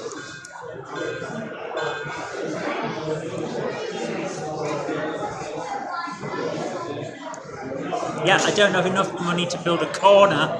I've got £5,000. Oh my goodness, right. You spent all that money already? Yeah, that cost me 100 grand. We have no cash, we've got minus 2,000. Have you paid back all your bonds? No. Why would I do that? Why would I pay back what money I've been given? It's my cash. I'm using it to buy things. Your board of directors has suspended the dividend because we suck at finances. Yes, I don't blame them. Look at the amount of cash I'm going to be getting when the train turns up now. There it is. It's almost there. Come on. Come on. We can do this. We can do this. Bring that beautiful cashy money to me. Come on. We've got to get there by 1870 to get to Chicago so that I can foster growing prosperity. Yes. Yes, another killing spree in the capital. I know. I was like, come on, man. Oh dear. Come on. Bring in all. Oh my goodness, look at this. 2 of my passenger coaches are empty. Yeah, it happens. It's terrible. I think you've overloaded the locomotive. Yeah. I'm just going to take the carriage off this one. If I can. Nope. Won't let me. I'm just going to leave it alone. Let's see how we do. Come on, bring that beautiful cash so that we end up with no debts. Yes, bring it in, thank you. Yeah. We've got the New York Flyer. We have 73 grand. Nice. Where is my track? There it is. I can never find the track. It's terrible. So you're connecting to Rochester? Nah, wasn't planning to. I don't have enough cash. Oh my goodness. See, I would maybe put a station at Rochester. Do you have a limit to the number of stations you can have? No, I'm build a station everywhere. However, I don't have the cash to build a station. Oh well. What happens if you build a small station? That was the small station. So, little bit screwed. New York Central stock is split 2 for 1. Is that you? Yes. How much do you own? Investors are very pleased with my performance. They're giving me more money.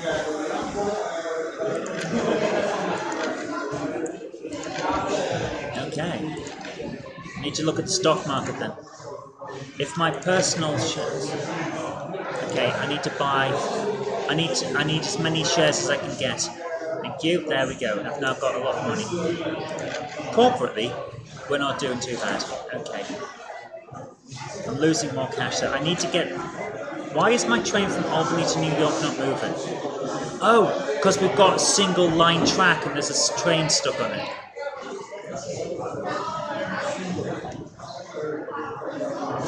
Right, we need a little bit of passing track, don't we? Is Scranton in Delaware or is that Pennsylvania? I don't have enough money for that. There we are. Right, okay. There we go. So will they wait on that now? I hope so. I've gone for double track in just a little bit because I want it to be a passing area, and I'm hoping that it'll work.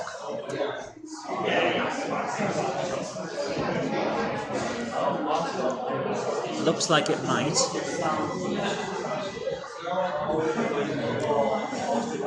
Yep, they're gonna pass.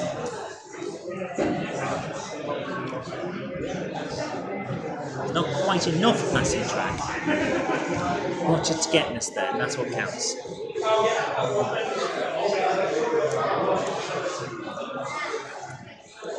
There we go. Right. I've got no money. We're 32 grand in debt. When this train arrives, we will reduce our debt, but not by much.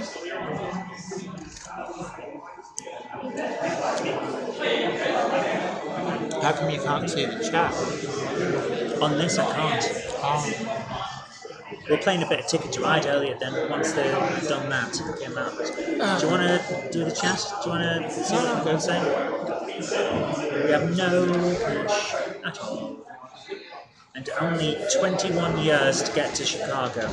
Boom, times ahead. Yay! On that case, can I find my corporate playbook? I can't issue any. Oh, I'm so full. Did you just make a load of... Did something just come in? There we are. Right, we've got a bit of cash now. Hello. How are you doing? Hello. Is that well? Yeah, not too bad. It's warm up here, isn't it? It is. That's why we've got our biggest fan blowing air at us. So, You're not wrong. never travel without it. So I've done enough shows to know that you have to have something like this, otherwise. Jack was saying the same thing before. The B&B they're staying, he's got a fan as well, because otherwise it's too hot. I'm going to build a small one in Rochester. I wouldn't actually go to not any this event flight. without it anymore. When we were at the Bluebell Railway, it did a lot of heavy lifting because the hotel as well didn't have any aircon or anything. And imagine more humid than this and hotter than this, and it was just relentless. There was no wind either. We had a few really hard weeks. Yeah. I mean, like, it's a very British thing. We complain about the weather no matter what. There we go. So we're now in Buffalo. we're going to buy. A 440 American. Right, we've got another interviewee lined up. If you want to go and get your lunch. Oh, is that what you're here for? Yes. Right. In that case, I will head off ski. There we are. That's Railroad Tycoon 2. There we go. I have played it before, but No, I'm talking to the guys in the chat. Yeah. when you go, can you get rid of the empties? Yes. Oh, You remember James Pets? Hi, how you doing? Remember Railroad Tycoon? Yeah, the economy in this game is very weird. Yes, it is. I remember Railroad Tycoon. the original one. The original one, Yeah. Because it came out in 1990. Something like that. And I remember I played it to death. I was just when I went to secondary school, and a friend of mine, he got it that Christmas. And Do you guys want to move in? yeah, I'll let So, you out. I'm going to head off because I need my lunch now, and Jen has had her fun. So, Yeah, I got 2 meals because she's one of these weird vegetarians, and now I'm regretting it. see you later, guys. See you soon. Oh, sorry, would you get rid of this? Yeah, sure. Where's the bins? Right, so. Yes? Did people come up with some badges? So if you come back and says they got the wrong one, give them the red ones in exchange. Oh, right, okay. So, hold on a moment. Trouble is the pollen is through the roof. And I never got hay fever as a kid, but Must be alright, 5G. yeah, let's go and set fire to the masts. That'll solve everything. So, hello, I'm back. I'm well fed, and I'm here with Jonathan Newton. You might recognise from Newton Grove. Newton Grove, Homey Magazine, all of the Yes. above, yeah. So basically, you appeared in our video where Minith Tatter's News was photographed. That's right. And that's kind of what you do for the magazine a lot of the time. It is, so it's layout photography, videos, and of course all the video series and then the review videos and other bits and pieces like that. Because I think it's part 12 has just come out, gone live, and that's building the diorama and it's your Yeah. scrap locomotive diorama. I meant to ask about that. Where did all the bits of locos come from? Are they scratch built or kits? No, I got lucky actually because the whole idea for the series came from. I got a bunch of Black 5 spares when I was part of trains, and there was loads and loads of spares. And I thought this could make a really cool diorama. So then I thought I pitched the idea to Mike. I said, "Hey, let's do a video series about a diorama challenge. We can all build something." Yeah. And I had it in my mind back then. A scrapyard scene could be good, but what I had to do is I asked the team at Ross Clark, "Could you please upscale some Dub D parts for me into O gauge?" So like basically 3D print bits. Yeah, so we 3D printed some wheels, some cylinders, the cab of a Dub D, and a few smoke boxes. Right. But everything else is either Black 5 spares from the pre-tool, like the tuning examples, or a few Darstead spares as well. And I just made it a huge scrap pile. And it works really well. And I think a lot of people think, oh, scrapyard, that'd be interesting. But it's actually harder than people might think to actually make it look like scrap rather than a pile of random parts. It really is. What I did is I started with the placement of the smoke boxes, put everything else over there. But the detail really comes in the way that you weather it.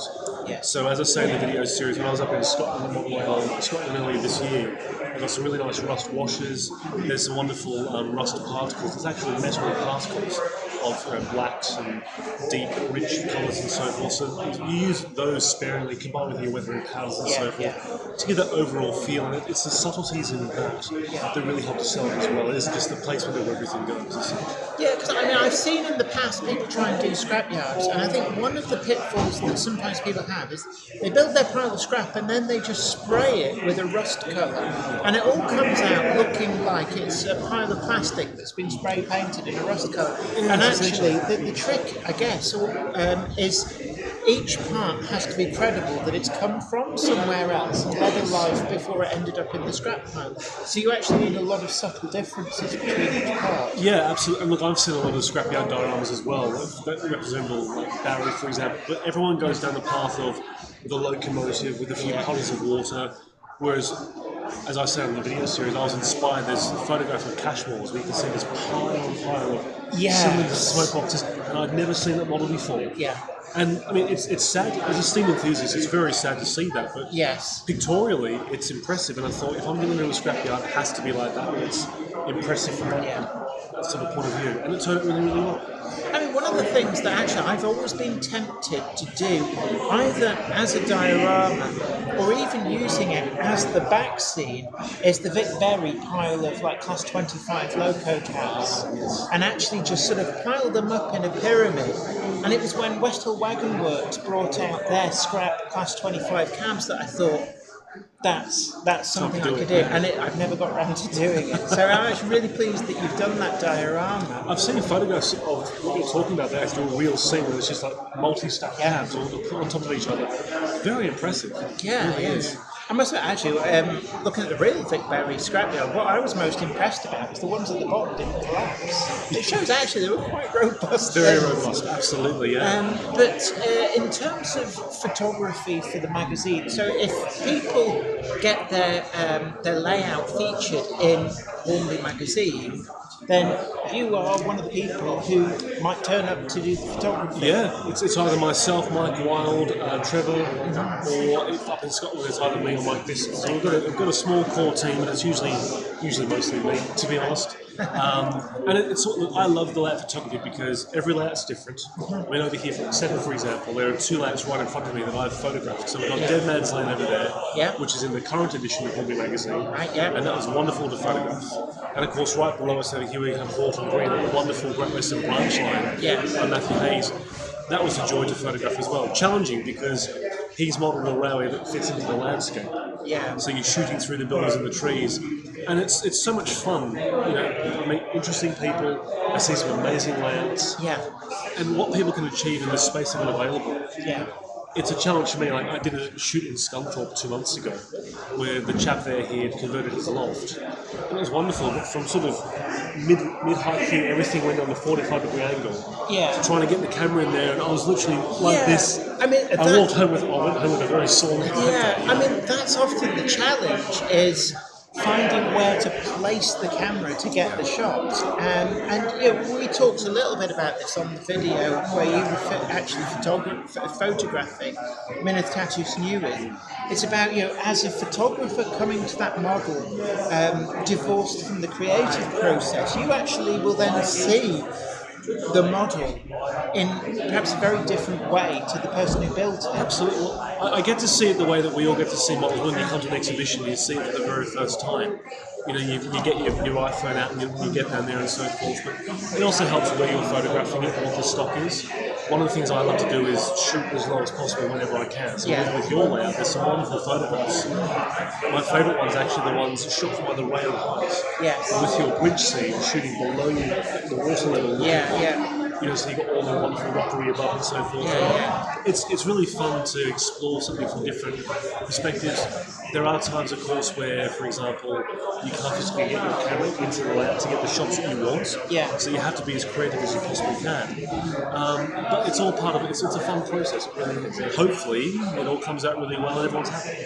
I mean, if you ever tried an experiment between yourself and the other photographers and say, well, okay, we'll all go and photograph a layout, but we won't watch other people's photo session and actually see how the shots vary, like who sees what, and you know, do some of the shots come out and the other photographers go, I never thought of doing that. Ironically, that's actually happened at a few exhibitions. So up in Model Rail Scotland this year, there was some layouts that I shot, which then Craig from Rail Model also shot as well. And it was interesting to sort of watch what he was doing, and he was watching what I was doing. Two different techniques, different photographs. But then there's layers that I've shot which have since been in either BRM or Model. And you get to see what the other photographer's done, or you go, oh wow, look at how they've done that. For example, St John's was done by BRM after we did it. There's been a lot of layers like that where you get to see somebody else's take on it. So whilst I don't get to see their process, I get to see it a long time later. And it's good because at times they will see something that I never saw. They could have a different camera to me. It's always fun, but maybe that could be a new video series for Key Model World, the Photographer's Challenge. Yeah, I mean, like it's like here, there's the same layout, 3 different photographers. None of them know what the other's doing. You're right over Hello, Zoe. There's trash in the joint. Listen, you can't take her anywhere unless you take her back the day after to a park. But the food survive, that's the most important thing, isn't it? Where'd you get that from? There. Oh, I really thought you'd go baked potato. But Fried sandwich. oh, was it that? Yeah. Sparing nothing here in Seattle. It's wonderful. Absolutely, there's a great choice of catering, but going back to magazine shoots and stuff like that. I mean, how important is things like camera shots to be able to get pictures that you want? And do you find that different photographers favour different hardware to get the shots that suit their style? Yeah, definitely. It's a combination of everything. So it comes down to the type of camera that you use, the lighting that you use, if you're using anything at all. Like when we did ours, for example, we were outdoors, we had the most amazing natural light. Yes. But then yes. I had to do shoots where I had to bring in my lights. I was in Bristol a few weeks ago doing a nice shoot with road gauge out there. I had 4 lights to get everything well lit. So everyone's got their own style as far as that's concerned. But the main art comes in the editing. It comes down to contrast, colour saturation, sharpness, what sort of sky you put on there. I'm very big on smoke and steam effects, realistic steam effects. Because I work on steam, I know where the steam leaks come from injector overflow, or for example, you might have a leaky gland around the piston. Yeah. You could have a feathering safety valve. I had to put those things in editing to sort of really set the scene. I've done it with your lab as well. Just to really set that scene. I haven't seen these yet. I think it goes on sale in August at some. Yeah, so the next issue of the magazine comes out on the first Thursday of August, but we'll probably have that on sale at the Greatest Gathering because it's a few days price. So is that the one at Derby Works? Yeah. So basically, from the first Thursday of every single month, we launch our new magazine.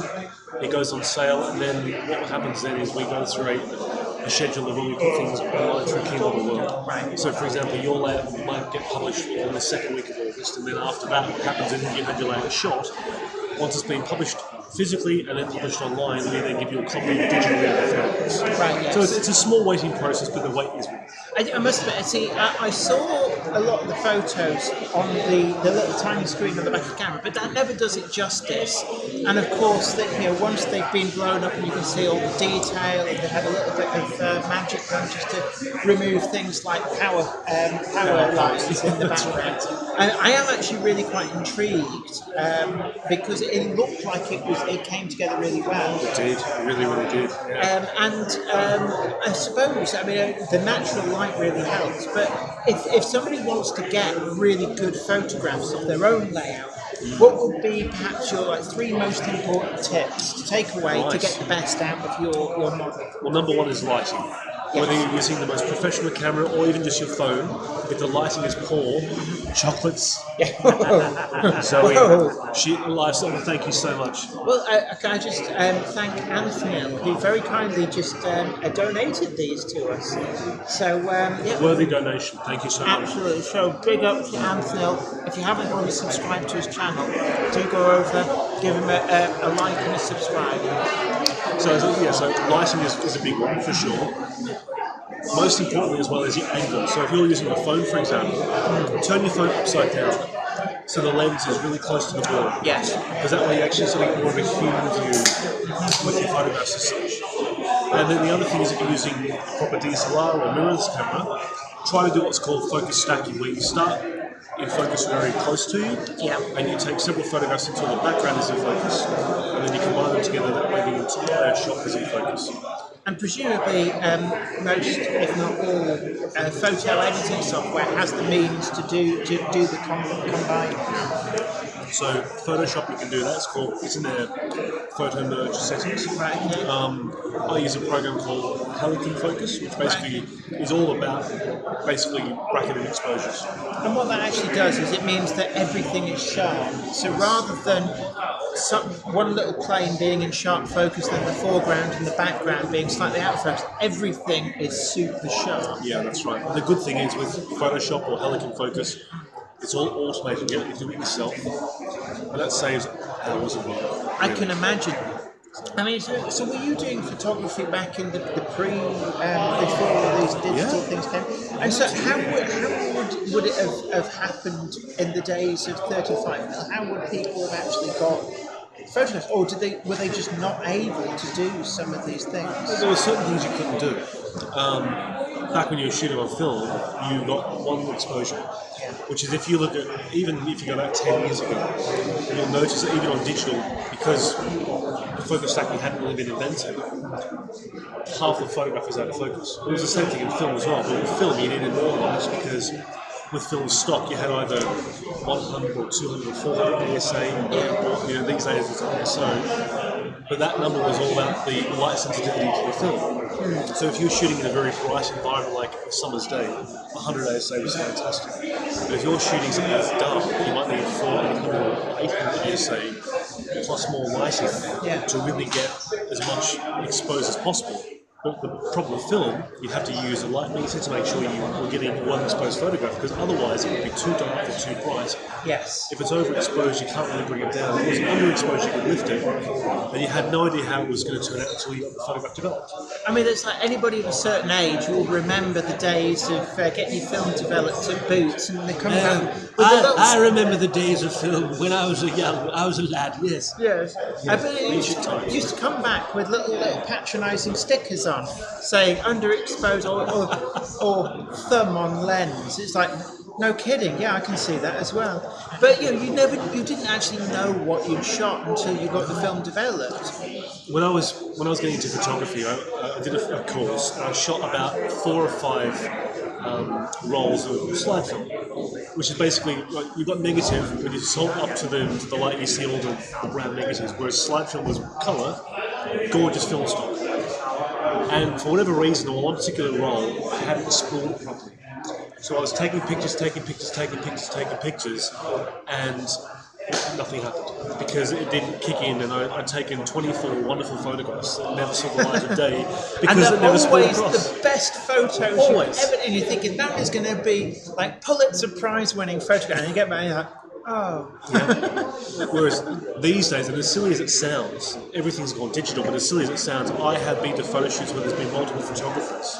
And they got their lights out, they get their camera set up, they got the tripod out, and they put their different lens on, they turn the camera on, they try to press a button and go, oh, what's happening? They open it up and they've left the card at home. So even digital has problems. If you forget to put your card into the camera, you can't shoot anything. I vaguely remember going away on holiday somewhere, and my dad had loaded the 35mm film. So, we were at the south of France, and back then you were very economical with the photos. So, the entire holiday would feature on maybe 24 pictures. You came back, and it's like there was no film in the camera. Yeah, and these days there's 24 selfies per place you go, isn't it? You could you could put all the pictures together and flick through, and it'd just be like one of those stop motion things. So your entire trip away. And I think in some respects, do you find that digital has made photography less special or more special? Insofar as in the days of 35mm, you had to really make an effort because you were much more limited. You only had a certain number of exposures. But with digital, people are taking pictures of everything. Yeah, they are. I think there's good and bad. I think if you look at a lot of the archival film of railways, for example, from the 60s, 50s, and earlier, you could argue that most of the shots they look amazing. And it's because buying the film was expensive, developing film was expensive, so you'd make every shot count. With digital, it's not expensive, it's cheap. Once you bought the camera, it doesn't cost a cent.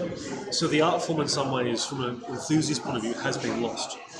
However, the art form with creativity as far as editing is concerned, or the way that you might want to do a scene, there are some wonderful people out there who have built models, for example, of non-railway related things, where they'll take them outdoors and they'll put it on a board with a road, and you're looking at what you think is a real thing.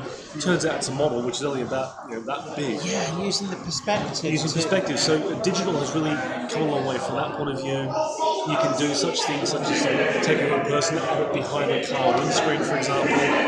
So I think creativity has changed in a different way, whereas back in film you had to be creative to make that one shot count. Yeah. These days, you can take as many shots as you want, but you can be creative with how you edit something to make it look amazing. And I suppose as well, you've got the freedom to try a few different things and then see what works best. And you might actually then find, actually, I thought this was going to be like the money shot, but actually this one works even better. That happened to me once, actually. Many years ago, it was a gala, and everyone was taking pictures of the logo on the platform, and then the guard walked forward, and everyone put their camera down and went, "Oh, the guard's in the way," because he was blocking out the cabside number.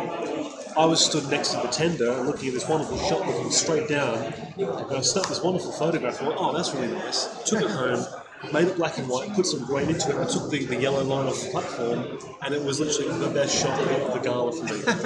But when I took it, I thought, it's average. Yeah. So you can take an average photograph and make it incredible, but you can take an incredible photograph, and sometimes you look at it and go, actually, I was wrong. It's weird how that works. And I suppose in the days of 35mm film, you probably wouldn't even have taken the picture. Maybe not. I was going to ask something. Because of the heat and everything, my brain's gone. I can give you half a can of Coke. Settle the centre of the earth. Absolutely. Actually, no, it's about, talking about photographs from back in the day. One of the things, actually, I've seen it said a lot, but one of the problems with the photographs that exist from ye olde days is that actually people would focus their attention on the locomotive, but there's very little photography that shows you the other things in the train. Almost no photography of things like goods wagons, run-of-the-mill stuff. And I've actually come up against this when I was trying to research what I needed to do to hand paint a Big Bertha.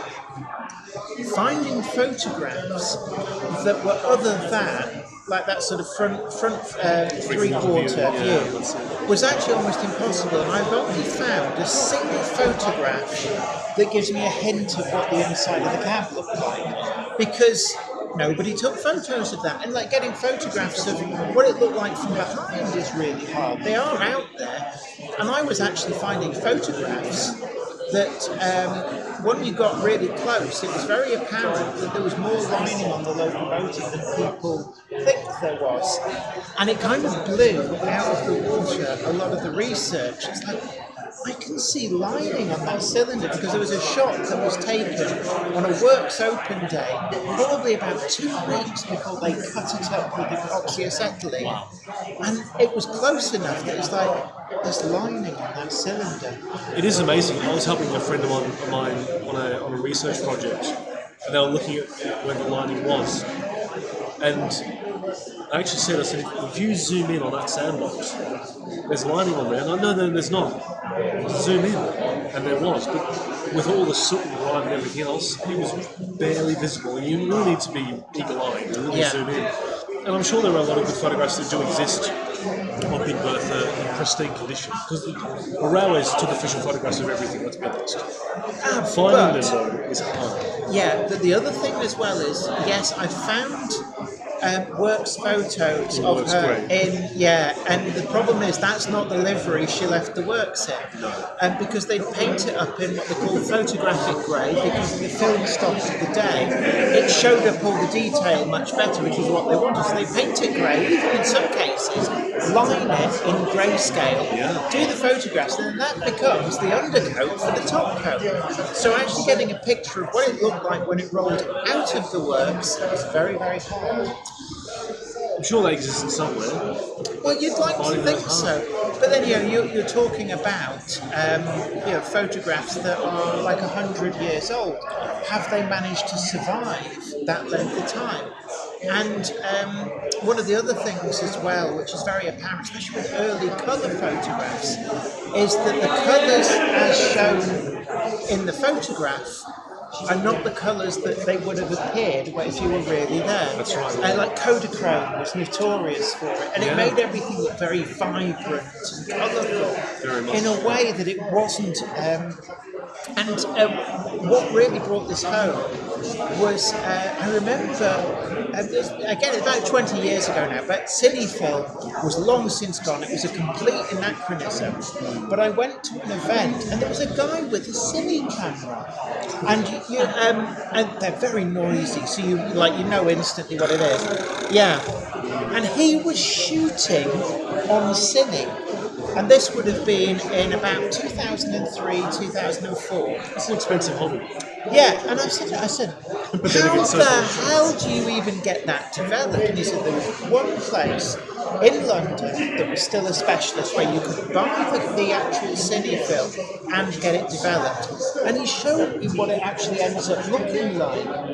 And even though it was, well, then, the modern world, the actual cine came back and made it look like it was in the 1970s. And it was very peculiar to see things that were very familiar, that you'd seen a couple of weeks previously, but looking like they were actually 1970s. It is amazing, isn't it? Yeah. But that's down to just how these film stocks reproduce the colours, and the actual depth of detail, what level of graininess. Well, Super 8 film, for example, was notorious for the skies would turn yellow on the film roll, for example. So you look at a lot of the old archival videos out there on YouTube, for example, and it looks like mustard. And then photographs, we've all seen all these photos on Facebook where the colour balance is well and truly off, especially with a blue tinge. Yeah. You can remove it mostly. You know, you can even do it on your phone just by tweaking around the settings. But some film stocks, when they age, and I think it's either Fujichrome or Kodachrome, it goes to very sort of blue purple as such. You've got to take all the magenta out and put warmth into the photograph to actually balance it out again. Because as films deteriorated with dust and moisture and so forth, it got a different colour to it. But I must admit, I've done a little bit of restoration on old photographs where we scanned them in, run them through things, and actually it's very, very eye-opening to see the difference that if you effectively put the magenta back in, suddenly everything's completely different colour. But it'd be so easy if you're not aware of these nuances to get colours completely wrong. Well, I based it on a historically accurate photograph.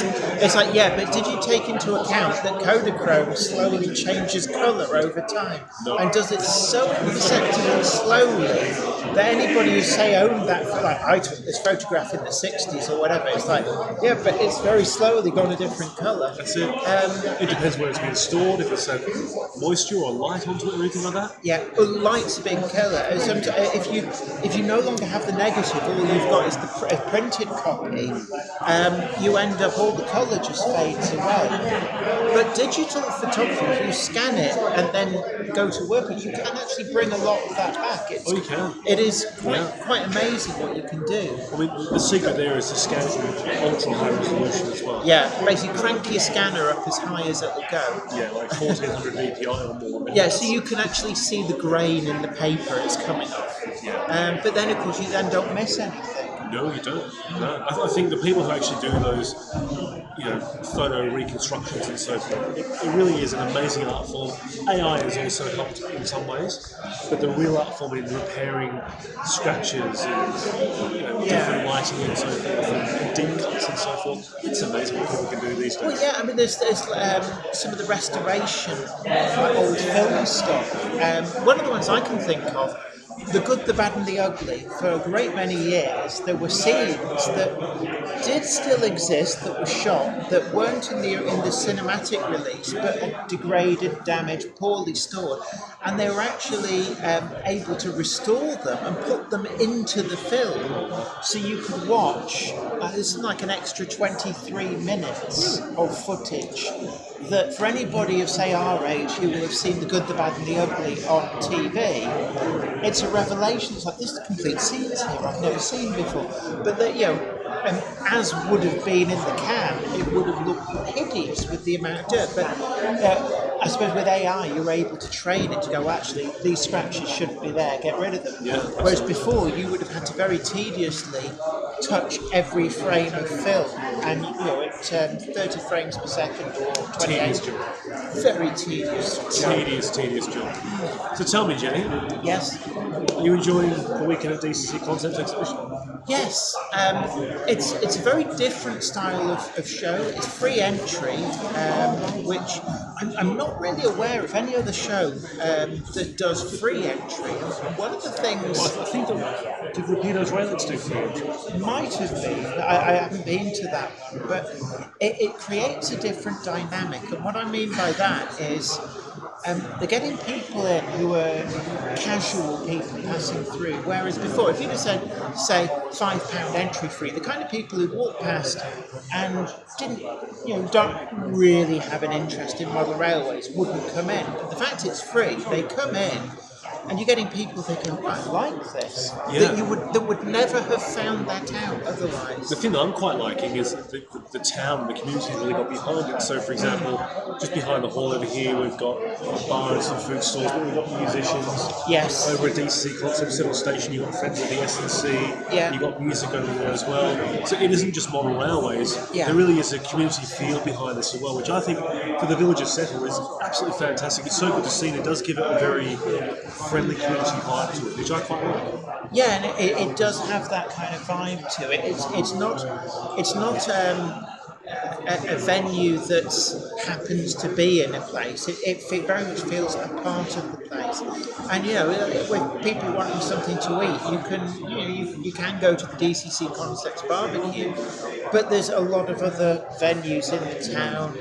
Fish and chips up there is apparently very, very good. I've been here a few times before, the Golden Lion on High Street. Yes. Wonderful pub, beautiful food. So if you're coming to Settle, you need to make sure you give them a visit because it's a wonderful place to go. And there's the fish and chip place down near the co-op as well. That's right, yeah. I can't remember what it's called. It's like the fish and chip. It's not the fish and chip shop. It's the fish and chip shop. Yeah. Very particular nuance on that. But in terms of modelling, obviously known for the O gauge for New Grove, but what's your preference when it comes to modelling, and what's your modelling history?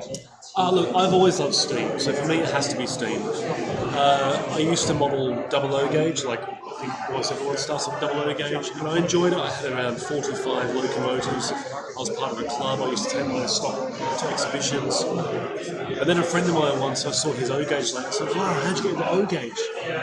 And he said, I'll just give you the advice that I was given.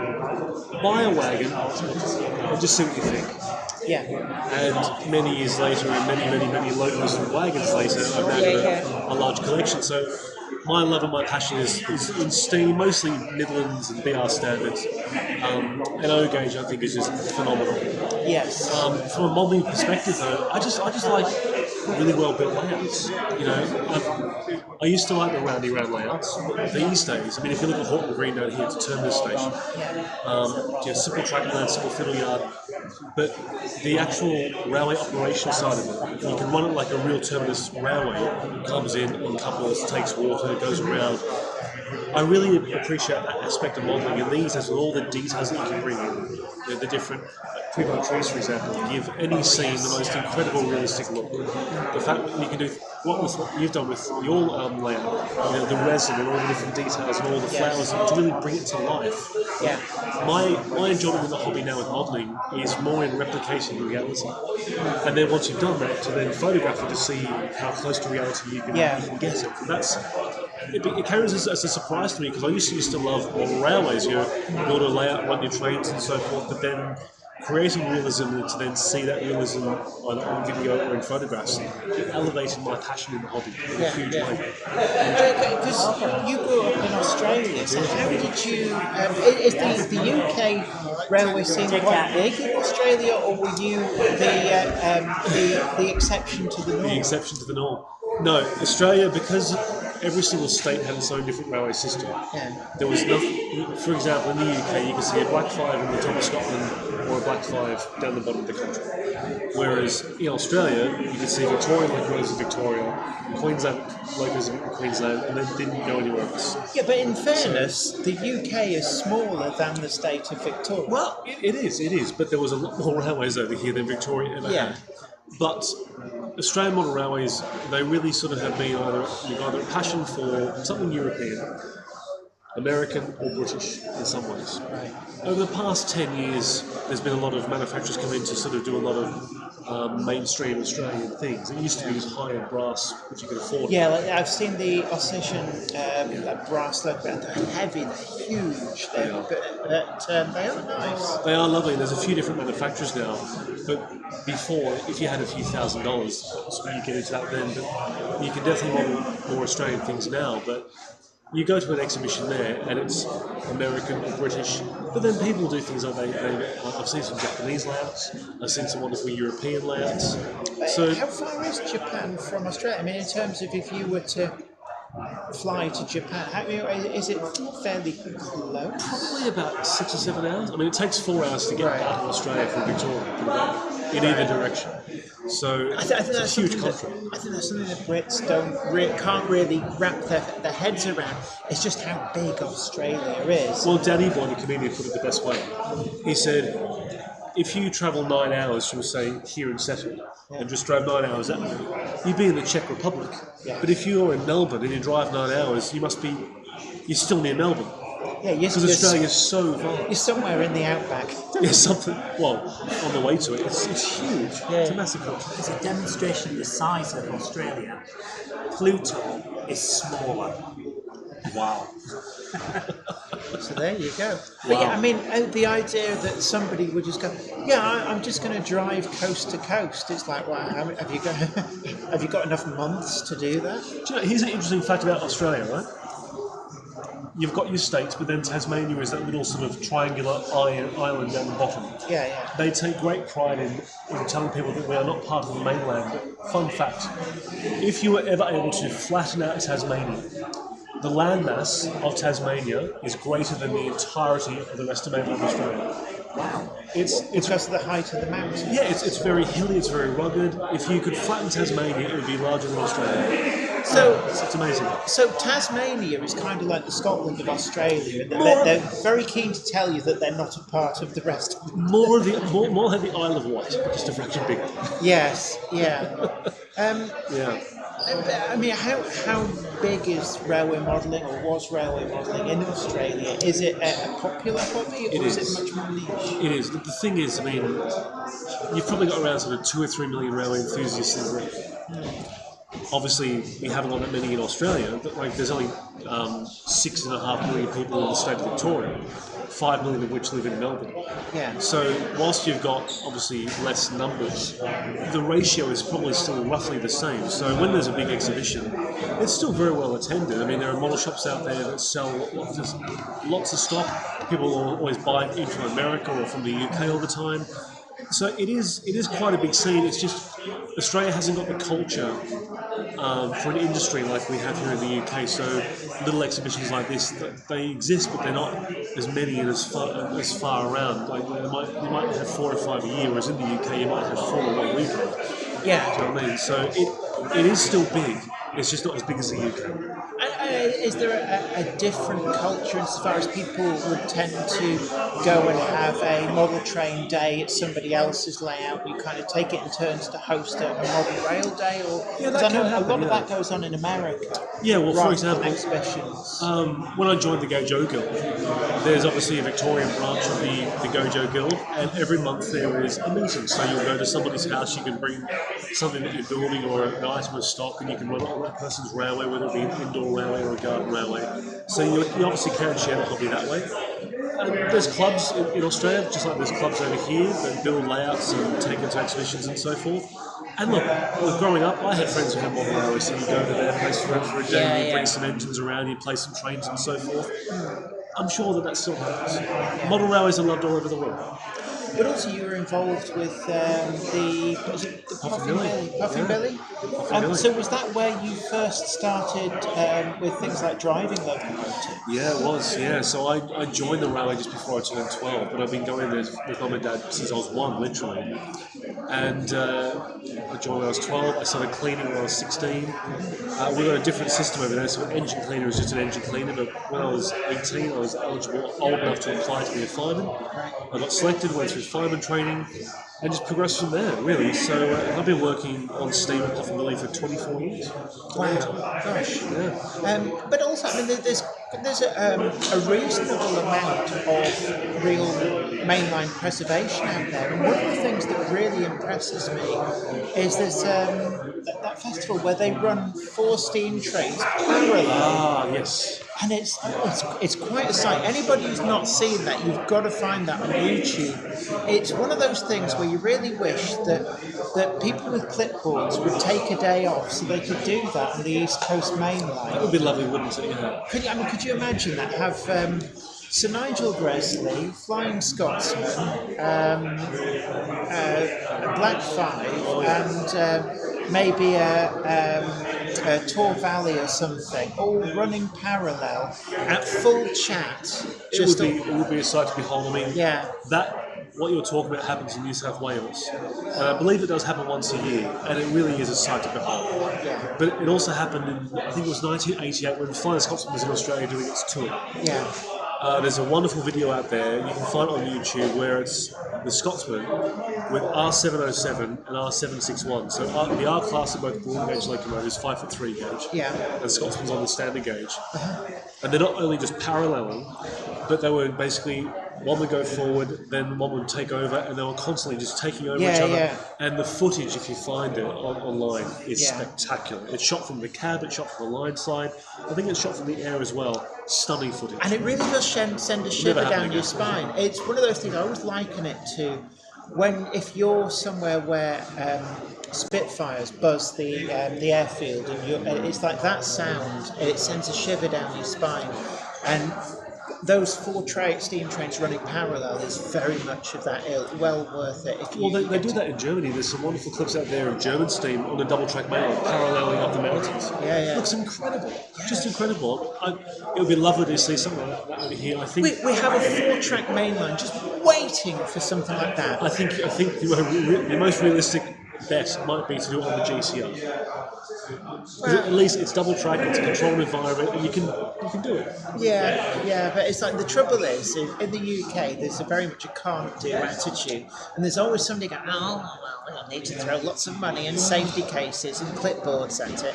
And It it's is like, politics. I mean, look what happened when it was Scotsman and the was it the Pendolinos or whatever it was a few years ago up in York, where they had all 4 of them running in tandem, albeit at slow speeds. But that was a huge PR exercise. But trying to coordinate that to shut that line down, it's a busy line. Yeah. 4 tracks just to have them all going in tandem like that. It would have taken months of planning, and I'm sure there would have been a lot of cost involved. It would have and a been, lot of pushback from clipboard wielding idiots. That's right. Unfortunately, we live in a country where, like, what's it, 75 million people, and less than 1% of us are railway enthusiasts and would actually want Everybody to see else would see it as a nuisance. Like, how dare you do that. this? That's right. But That's exactly right. So, but look, when they do happen, when anything spectacular happens, it's one of those things of you're grateful to be there. I was lucky enough to be in the UK for the Mallard 75 gathering. yeah, all 6 of surviving 604s. A4s. I was very lucky to see that. I didn't even know it was happening when I planned my visit over here. Now, of course, in the next 2 weeks, we've got the greatest gathering celebrating 200 years of railways in the UK. Yeah. And we get to be a part of that, and it's amazing. And, of course, it's just been announced that for the first time ever, you're going to have A1, A2, A3 and A4 side by side next to each other since the end of steam. Amazing. Yeah. No one's seen that for 60 years. It's just a shame that Rail 200 couldn't have been the thing to get those 4 steamers going parallel. The Count Victory. Maybe that's going to be like the big reveal. It's like, ta-da, look what we've organised. Who knows? Never say never. Never say never. Yeah. I think that when these events come up, whether it be something special on the main line or Rail 200 or Mallard 75, whatever it might be, it's important to be there, be a part of it, Yes. and savour the experience. And the other thing is, and I'll sound like a hypocrite, the best advice I was ever given was actually from an engine driver. He used to drive in South Africa, but he used to take a lot of 16mm film. And he said to me, Jonathan, sometimes I would just stand there and watch rather than taking pictures or taking film. He said, because if you're looking through a lens, you get to see, but you don't get to experience it as far as all your sensations, all your emotions. He said, but if you just look at it and take it in, yes, you haven't got a photograph to memorise it, but you won't forget the feeling. You saw it, you stood there, you were immersed in that feeling. So if you go into any form of historic event like the Greatest Gathering or anything, put the camera down every now and again and just soak it all up and just appreciate it, because it'll be those memories and the feelings associated. That's what's really worth it for any time. And I think you always see this more and more, where people are seeing the world through the lens, through their viewfinder, because everything's like, I must get content. And actually, you never actually see it. So all you're seeing is that little screen, and you see people at shows and they're just like, they're walking around like this, and you think you've not actually experienced it. And as a YouTuber, sometimes it's quite nice. I actually do events where I go as a visitor, and I studiously don't film anything, simply so that I can That's what Zoe's for, isn't it?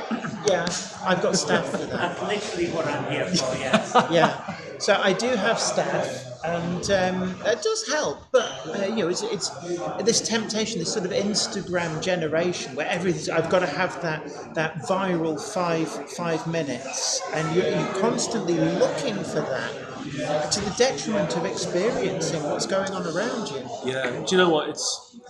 Since I moved over here, every autumn I say this, I love going to the Street Woods in Bolton Abbey.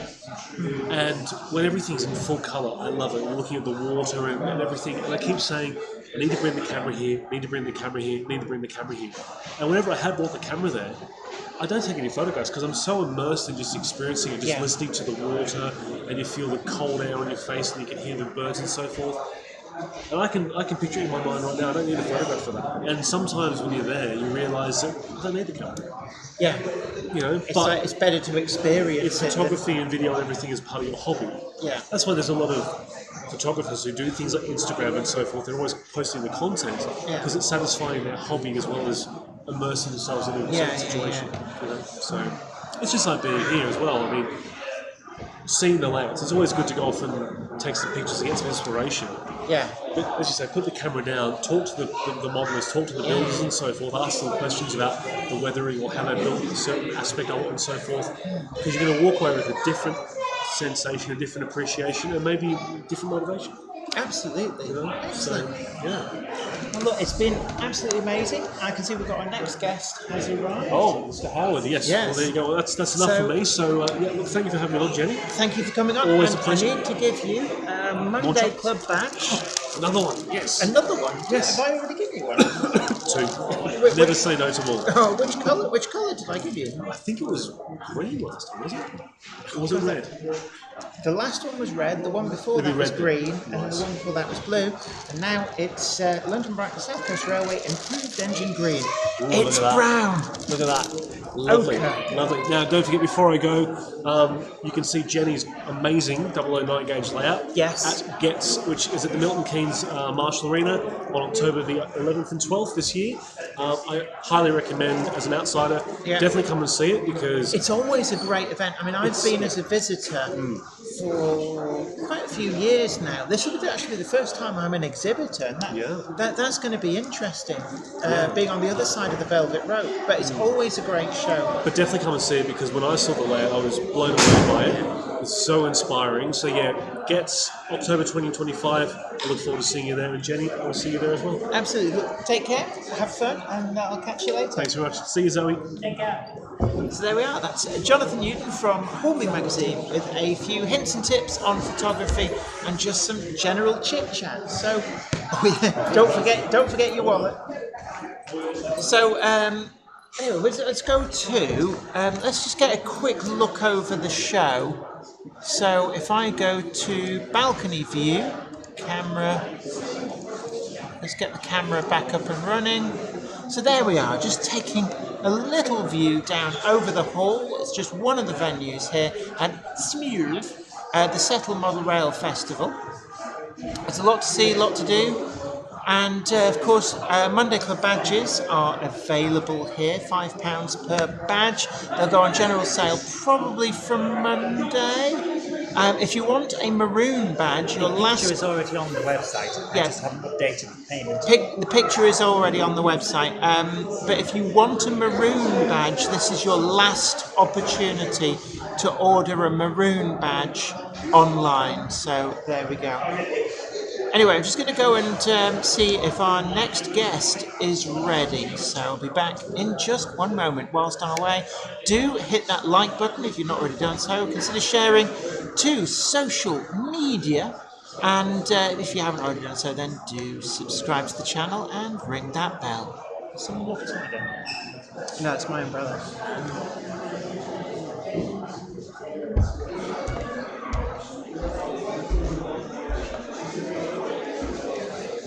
While Jenny's away, I'd just like to point out that she has left her shoes behind while she's wandered off, and I don't think she's noticed. So at the moment, it looks like someone has scared her literally out of her shoes, and she's disappeared.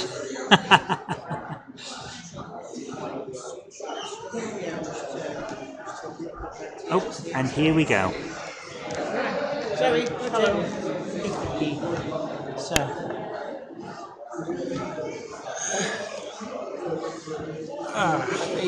Where's my mouse pointer gone? You have to be careful, What have I done now?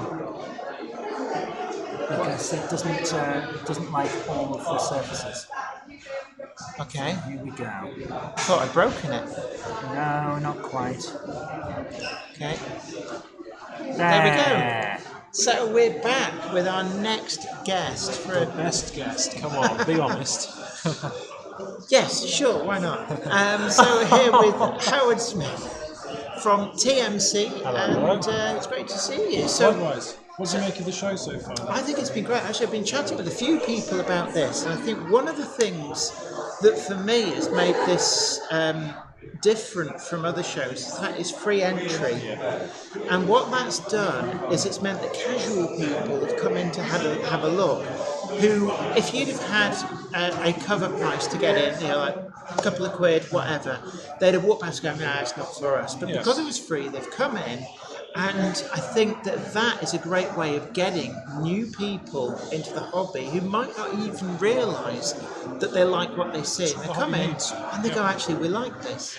And I think that's what the Settle Model Rail Festival has managed to do by being free entry. And it was very busy earlier on. I was surprised actually. Yeah.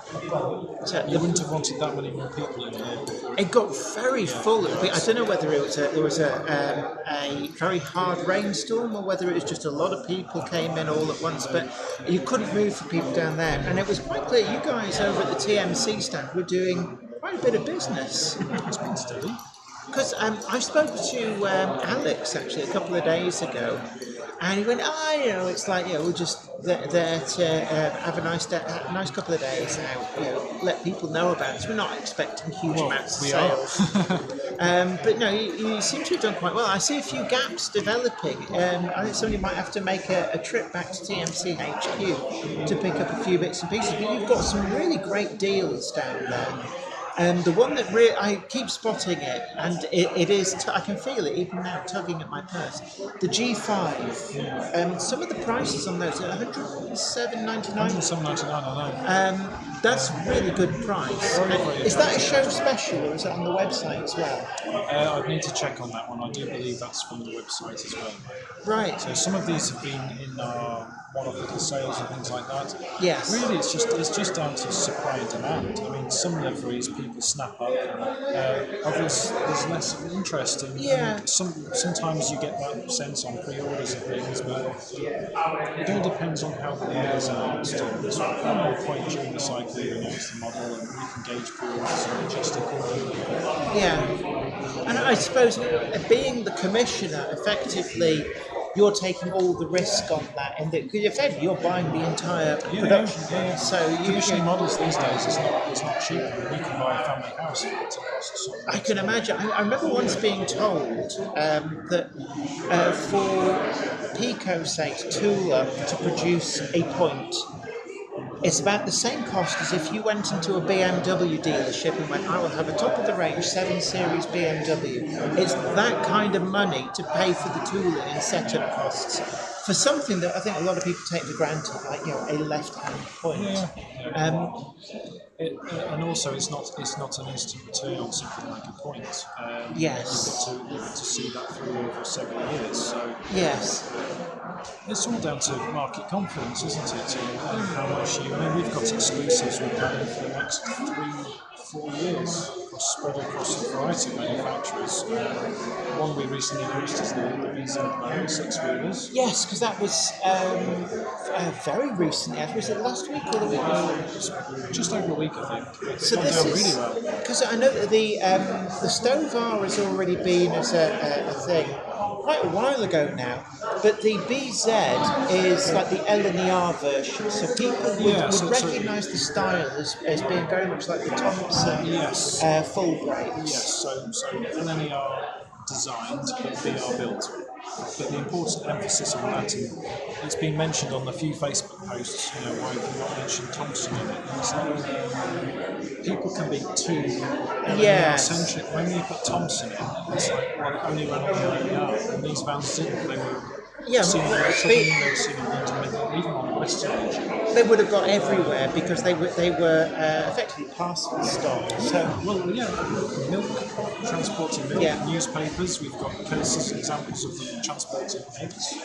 I can imagine, And somebody actually commented on Facebook not so long ago that it's pretty sure they were used, or at least one of them was used until 1988 at Euston carriage sidings as the sort of mobile dustbin, cleaning out all the carriages at the end of it. So it would be where they just kind of through all the waste and then wheel it over to where they just dump it.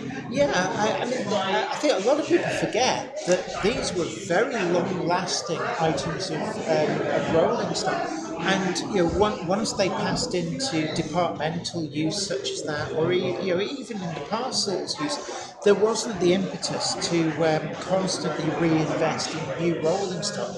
So these would last for decade after decade after decade. It's just the tail end of that strange six-wheel design. Because it's very interesting, almost anachronistic, insofar as when you go back to the 19th century, there was a lot more in the way the six-wheel underframe was used for a lot of coaching stock.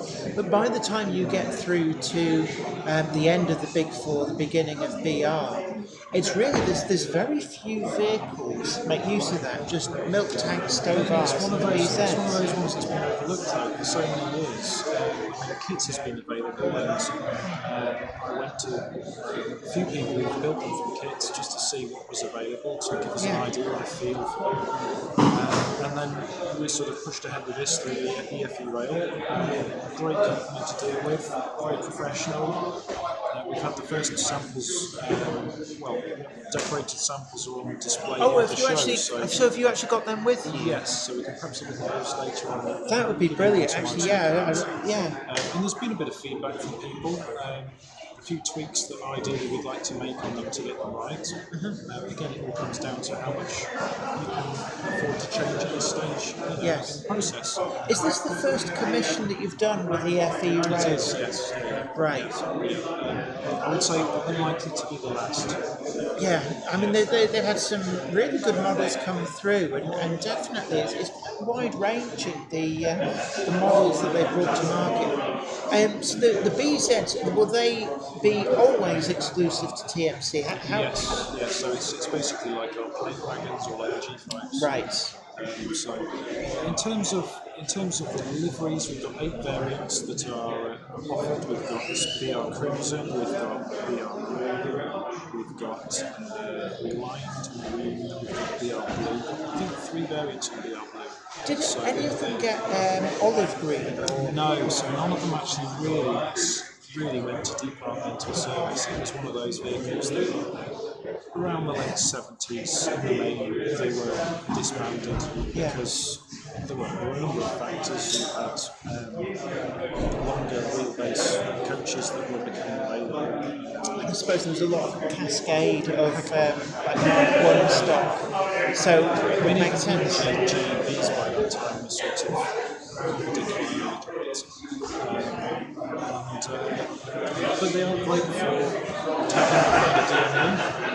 Yeah, because you shared a photograph of them as a tail load, and it's perfect for anybody who say has got something like a 108 or 105, or I suppose even some of the earlier liveries of the new Hellion Class 104. A tail load wouldn't have been entirely unusual. We've seen them behind Deltix on the East Coast main line. Yeah. Somebody's asked here, Stevie film, will the BZ have a moving and centre axle or something else to get it around on curves? Yes, so the centre axle has two little springs underneath it, and there's enough side play, so we've said it's suitable for R2 curves, radius 2. But I gave it a thrashing this week, the samples that we've had. So we've actually had them propelled as a rake, flat out, and these were going around radius 1 curves. Yes. No developments. Well, that's really good because I know And some of the track was biased as well because the fish breaks from lengths, so it goes one it direction. basically deliberately laid badly to. I was amazed. I mean, I must admit, a lot of manufacturers do state for a lot of models radius 2, but actually, I found that a lot more will get round radius 1. I mean, it might not look the It was best, just a doing it. curiosity, Yeah. just to make sure that if there's anything else that we need to change on it. Yes. But they perform really well. 2 screws hooked in a decent sized metal weight. I mean, these actually weigh. I've yet to put them in the scales, but in the hand they feel heavier than a Mark Yeah. So do they have things like a die-cast chassis to get a lot of low down weight? It's just that piece of metal that's in the bottom. Right. Internally, that you can access because the ring is clipped up. Right, okay, yeah. And we're going to design it so that you can fit a light bar or something yourself or with it. Right, okay. So will it have some degree of pickups from the wheels built in? It'll entirely be up to you. Right. If you want us to do it, we'll do it for you, but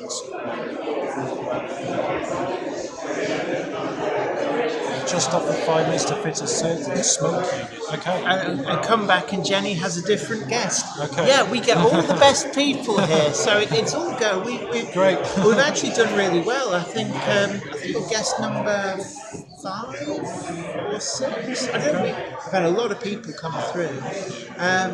I think it's a great way of being able to kind of get people to appreciate about what's going on in the industry in a way that isn't necessarily so easy to do.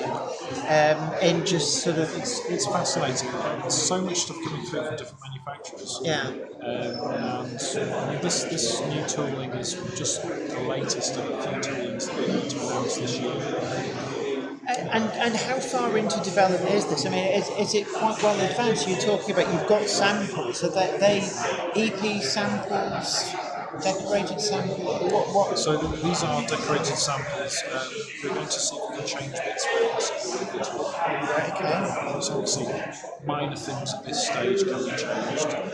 For all intents and purposes, it hasn't stopped us selling lots of it. I can imagine, because a very versatile piece of rolling stock.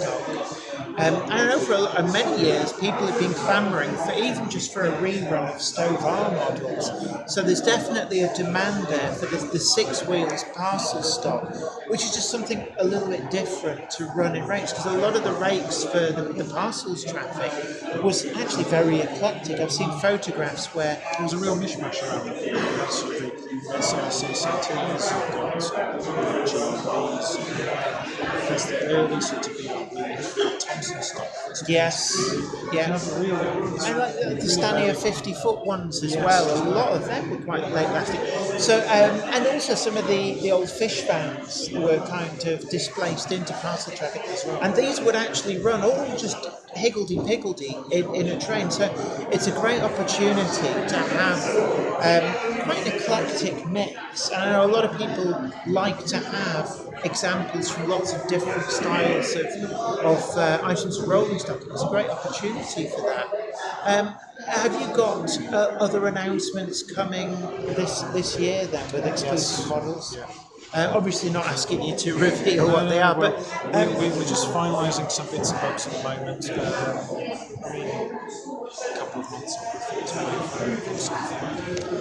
and how do you see sales in general in the hobby? I know a lot of people starting to say, oh, there's lots and lots of sales. Is this a sign that maybe things aren't well? But how are you seeing in general? You want to see how much we're investing in the business at the moment. Well, I know you've just rejigged all of your custodians, because I got sent a video from Alex of trying to take a shortcut with a set of shelves and everything starts raining off it and you're trying to jack it up and move it as one. It's like, No, it's completely a top-down organisation of the warehouse, new software systems. so is this about more efficiency and being able to... Basically, I wish I could tell you more, but it's just it's like- really exciting time. Yeah, I think some of these are the stuff that people don't appreciate. It's like the unsexy backroom office things. Like we're making it so it's just like more efficient. We can, and also presumably not finding that I know we've got stock of X, Y, and Z somewhere, but we don't know where it It's is. just it looks like the same car from the outside. They're tuning the engine. Right, so we're having a Welland blower put on the top and some champion spark plugs and maybe a bit of a cheeky Knox setup going into the manifold. There we go. That's it. Anyway, I've got to shoot. Absolutely. If anybody's got any questions throughout the day or whatever, Absolutely. visit back with that sample. Absolutely, and as we said before, Monday Club badge, in-person shopping gets you a discount. TMC, one of the retailers that are here, and my top picks, those G5s. There's some amazing deals on those. And the Western Pullmans as well. Have you actually got any of those with? We I have can some see with us, one yes, down there. yeah, and the power cabs. Oh, yeah, the NCE Yeah, the power pocket- cabs. Because they're sometimes quite hard to get because they sell out as quick as they come in. So all of those are available. And have I given you a Monday Club badge? I do believe you've given me a few, but what's the latest colour? The latest colour is London, Brighton and South Coast Railway Improved Engine Green. So there we are. We always like to Thank give you our very guests a complimentary Monday Club badge. Thank you for watching, everybody. And would you Hopefully, like- I haven't bored you stiff. Oh, I get chocolate as well. Yes, you do. Courtesy of Anthony, who one of our regulars turned up and went, here's a box of chocolates. That's very kind. Let's go with So it. there you This go. might be a cow. Yeah, Chin there's- pipes, thank you. absolutely. I think, gooey caramel. Gooey centre. These are the good ones as well. I'm gonna chow down. But look, thank you so much. This is Howard from TMC. Don't forget if you're in the area, and do check out the custom weathering. Some of those, like the Don't Tell Him And Pike. graffiti. That was it. That's what I meant. The Don't Tell Him Pike. I love that. And your artist does love Minions. He's brilliant. He is, yeah. We'll see Take you all care. soon. See you later. So big thank you to Howard from TMC, and also Anthony for the stash of chocolate. These are going down very well. It must be said. You've all done very well. So you're having a good time today, Jen? I bloody am. Right. So I'm going to go for a mooch. Really? Would you like to see what I've managed to find? What have you found? I'm collecting pins to go on my hat. So I've got one from the Bluebell, which is where I started this idea. Yeah. Now I've got the London, Monday Midland Club. and South and Scotland, sorry. Monday Club as well. I only have the one Monday Club badge, and I also have Oh, a you don't GOM want it? badge. You've got a what? I've got a GOM badge. Gone. Apparently that's a genuine GOM badge. It's a the guy's a reverend who used to make badges. Okay, fair enough. Yeah. So there we are. We're going to go over to the view from the balcony. There we go. So it is starting to quieten down just a little bit. What time does it end today? Knockers Lane says, "Hey, Mr. Howard, TMC." Yeah, he's gone on. He's got work to do. He's not here now, but it says, "Nice beard. Did you weather it yourself?" A bit cheeky. Where's the pin badges I sent you? Says Knockers Lane. I managed to leave them at home. I'm really sorry. The Knockers Lane pin badge. Yeah. It's actually on your line of badges on the Monday Club. Any visitor to Weir Yard will see I've got like a line of pin badges, and we got them from all manner of YouTubers, preserved railways and such like. So we've actually got one up there in the line of heroes, but I've forgotten to bring the one that I need to give to Craig. But we will bring it with us tomorrow. Yes. We say that. We do say that. So there we are. Trevor's TT Train says, I find TMC a good retailer to deal with. Tim's Mother Railway in different videos says, have you and Zoe bought anything? Yes, I did show it at the beginning. Class 57XX in NCB green. So, Knocker says, we're just off we read that one out as well. Will Tucker says, this is quite the tour de force from Jenny and Zoe at BBC grandstand proportions. I keep expecting to cut to racing from Atoxeter. Absolutely.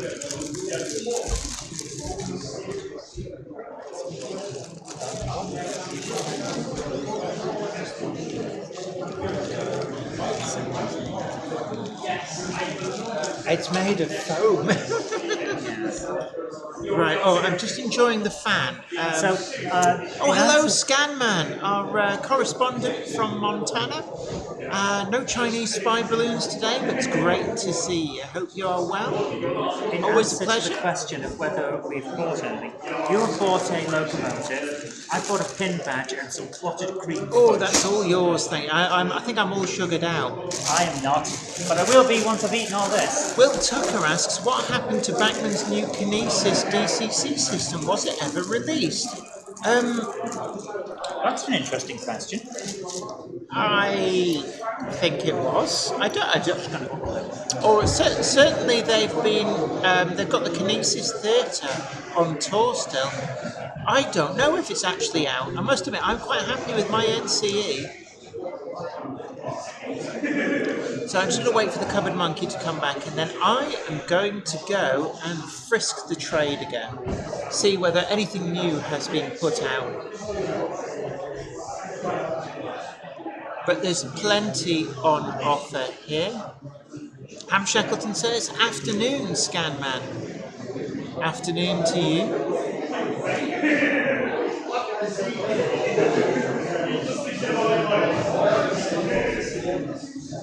Robert Cesare says, good morning, Jen, Zoe, and everybody. I am reading back through the comments, so it's been a while. I thought the next colour would be improved green. Well, yes. And it's ochre. But if you don't speak posh speak, ochre, it's sort of like a yellowy brown. More yellow. Ham Shackleton says, I've not seen Kinesis advertised, but I've not really been looking as I have an Aegis. Yeah, I've got an Aegis. There's the Aegis and NCE go together quite well. Now, the cupboard monkey is now appearing on your laser display screens, doing the silly dance. The weird thing is that she just looks like a Wally to everybody who's down there.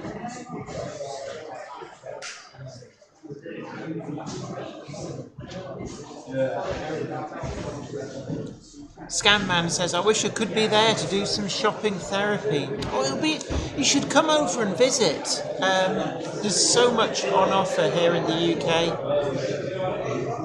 Well, you need to come to one of the big shows, somewhere like the Great Electric Train Show. I think it would be quite an interesting experience for somebody from the US, particularly a manufacturer from the US, coming over and just seeing the UK scene, definitely. But there's plenty on offer here. And what I do recommend are the custom graffiti wagons. Now, obviously you sent over that amazing Homer Simpson auto rack, but just out, if you can zoom in on a very big screen, you'll just about see the custom graffitied wagons, the EFE rail hoppers there, and some of them have some amazing graffiti on. Well worth taking a look. I think there's a lot listed on TMC's website, but you can come and browse here. Stevie Film says, Jenny, you mentioned that TMC have power cabs, just checking you can program with them. Yes. Yes, you can. I do a lot of programming on my NCE. You can either program on main, or you can. You need a second little module if you use the NCE on its own, or something like Aegis does give you a dedicated programming track, and then it's just like any other system. So the NCE is very versatile, but it isn't necessarily always the most intuitive in some respects. Knockers Lane says, don't drop the new Wear Yard pin badges in your custard. It will vanish and end up with elephant footprints on it. I think it's sort of like custard that's been somewhere in the vicinity of chocolate cake and then well mixed is what ochre is, I guess. Getting energetic down at the rail stand. I can hear. I don't know whether it's coming over the audio, but I can hear Jack Morgan down there holding fort. I am at some point going to be going and getting some really great shots of the Press Twin silos. They look amazing. They are livery samples, I think they said. And these are on display with Ellis Clark trains just downstairs. Well worth a look. They've also got Lomax O-gauge press flows, the Lomax double O. And also they've got quad arts. They say they are selling quickly, the quad arts. 060 Train says, only back into model railway after almost 40 years. I've bought some second-hand wagons from TMC delivered to Latvia. Very fast and reliable shop. Excellent. Scanman says, I would love to visit. However, upon return, I fear I would set off the customs alarm system with bags of train stuff. I don't know how it works at the airport. Well, I'm sorry, Mr. TSA man. I always travel with suitcases full of model trains. Ham Shackleton says he just gives you a programming track, but it can also be part of the main layout. The press of a button, it isolates everything else, so you can't accidentally reprogram everything in one go. Yeah, I've actually got a switch to turn the programming track on and off, so like a hard on-off switch, just as extra protection. Just because my programming track is also on my desk, so it tends to end up with cans of drink put on top of it, which obviously aluminium drinks can, or aluminum for our American guests, does tend to short stuff out.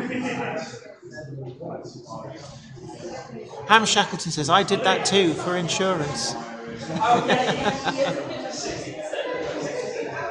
I don't know how it works. I mean, I know that they're quite, certainly coming back into the UK, they're quite keen on booze and cigarettes. You know, if you're taking the pee, bringing far too much back. But 060 Train says, in Latvia, you are allowed €400 in your baggage free. How do they know what you paid for it? I mean, so that's the thing. With something bespoke, then... You know, you could say, well, this, what? You know, tell them what you tell your wife you paid for it. I only paid £5 for this. So, the cupboard monkey has returned, and I'm going to hand you off to her capable hands whilst I go and do some browsing. I want to get some video footage of the Press Twin silos. Probably my most eagerly anticipated model forthcoming. It must be said I had one in Hornby Double O. And what the Ellis Clark sample has done is brought home just how bad the Hornby Double O ones. Well, they look good in their time, but they are very out of scale. 060 Train says that's the great thing, especially with second-hand. Yeah, I paid peanuts for this. Ask my wife. I told her exactly what I paid for them. Just wait. If you're bad, I will sell your stuff for what you told me it was. Oh, come on. I always tell you the truth because you spent a fortune on retro games. Retro games and Warhammer. Yeah, where did I put my bag of hands? There it is. You put it under this chair. Yeah. I'll take a few of the new Monday Club badges. I shall have them around with me. Just a few. Give me like about 5 or 6. It seems to be... 5 or 7. Am I right with that? Yeah, reasonably. Right, I shall smell you in a bit. Okay, ladies and gentlemen, you're now stuck with me. I am currently... So, Railroad Tycoon, did you save your game? Did I save my game? What kind of person do you think I am? Of course I didn't.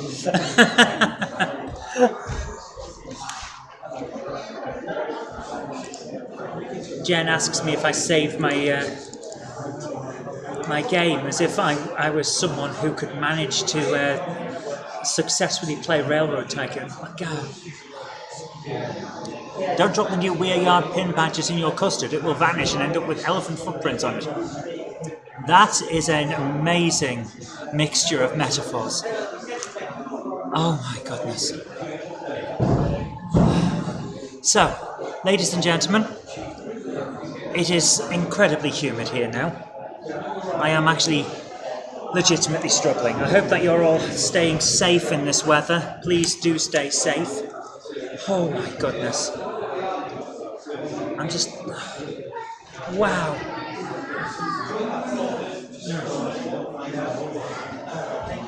Scamman says he'd love to visit, but on return he'd fear he would set off the customs alarm with bags of train stuff. Yeah, I'm surprised I didn't set off customs alarms when I came back into the UK. When we were in Italy, it turned out that you could have delivered to the villa we were staying at a load of stuff from the Italian branches of CEX. So I had retro games that were only available in Italy sent to the villa. And then I had to get them back through customs. I'm pretty sure when I came back, I was technically over the limit for baggage. Don't faint on the live show. I'm hoping not to.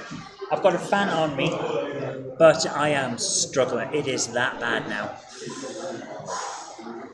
Tim Smotterero in different videos says, hope it thunders today. Yeah, me too. Me too. I'm going to move some stuff around so I can actually properly fan up and have it blow straight in my face. So, we're not sponsored by Diet Coke, we're just living off it. If I sit that there and grab the fan, can I stand the fan on... Oh, yes. And it blows straight in my face. Oh. There we go. You love thunderstorms. They're not bad. They definitely have their place. Can the camera not go with Jenny so we can see the show? If Jenny would live streaming from the camera, which we have done in the past, then she would be able to take it with her. The problem with that is, well, you're then subject to whatever whims the local Wi-Fi outage systems do, and we have done it in the past, but it's not Wi-Fi, is it? What is it? 4G and 5G. That's your issue. If it goes down, then you lose the stream. So we tend to go for a static position and Wi-Fi, which is more stable. But it is something that I've considered. I would like to be able to do it, especially if we could have some kind of link between the camera and this system, so that we could show you what she's pointing at. That would be lovely.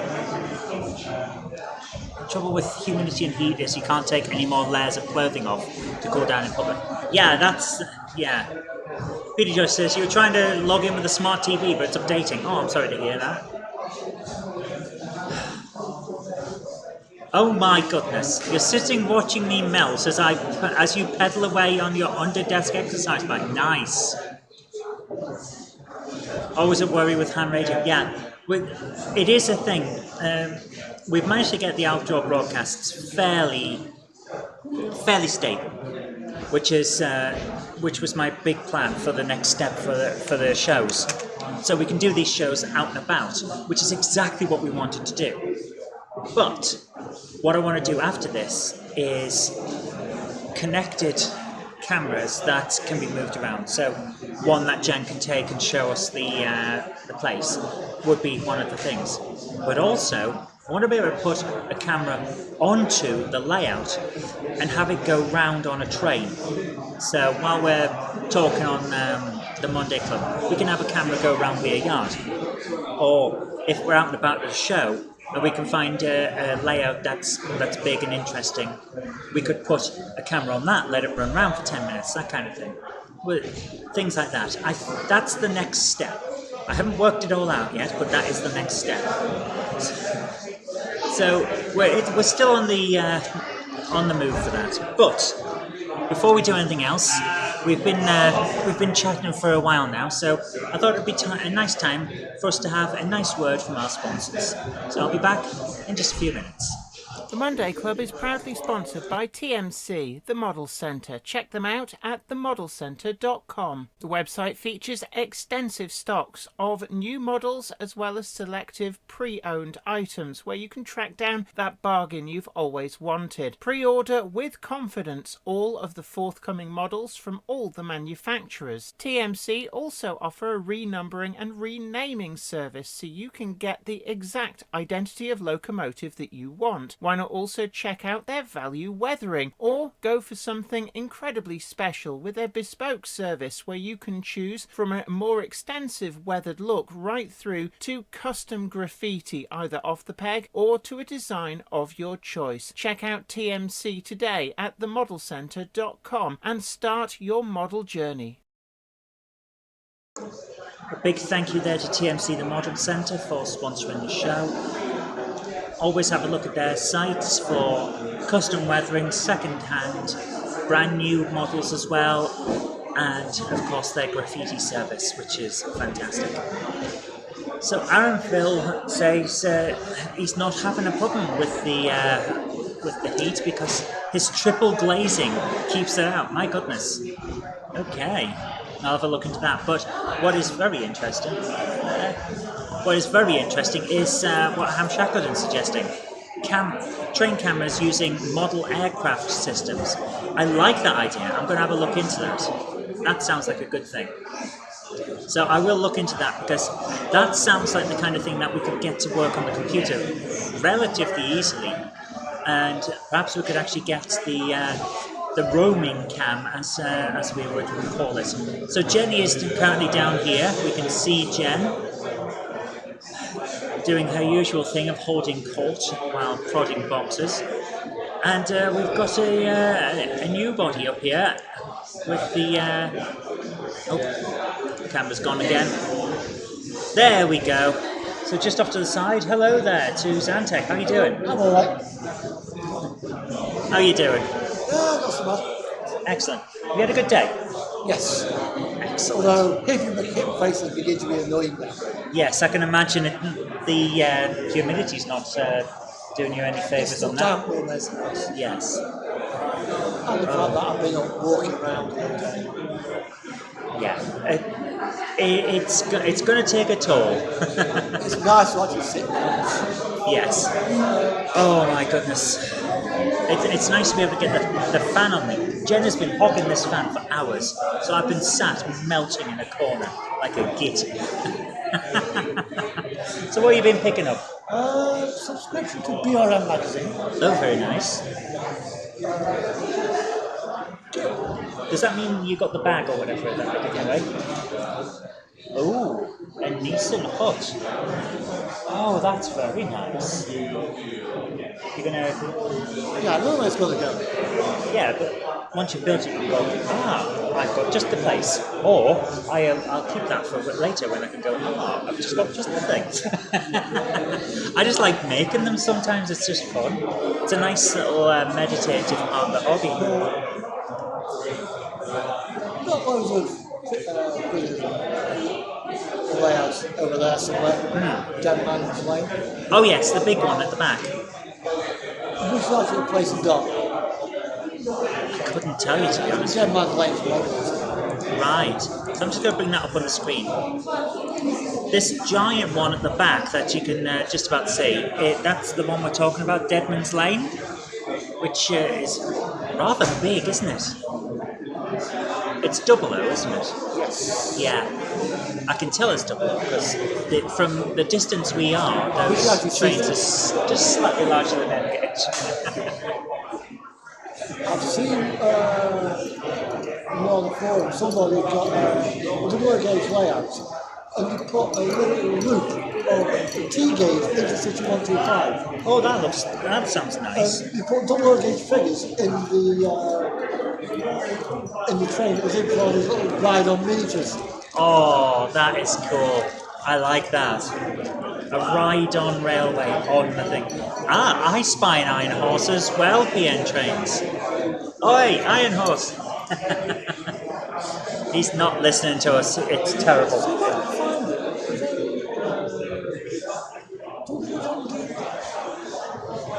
I also spy an anthill next to him. I suppose that's a rock. Yeah. He's a good lad. I also thought it was anthill. No, anthill. Anthony Mill. Okay, that makes sense. Yep. He brought us some chocolates. Can I interest you in one? Do you really ask that question?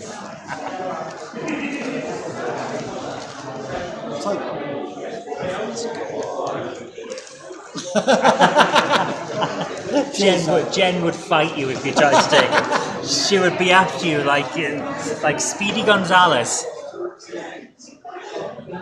Oh look, she's holding court.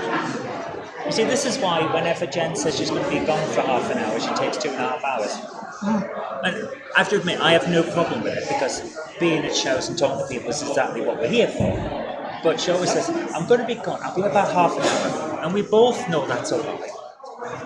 Because she doesn't know how long she's going to be. Well, it's like, I'll just spend 5-10 minutes doing this. Half an hour later, I'm still working on the project. Yep. Ham Shackleton says, what you can say for certain is it isn't easy typing while pedaling on an exercise bike and sitting on a swivelling office chair. It depends. If the keyboard you're typing on is wireless and the pedals turn the chair around, you could very easily get very dizzy. And that would make typing harder. But if the pedals are independent of the chair, you should have a better chance. Have you ever thought about using the chat on the mobile phone?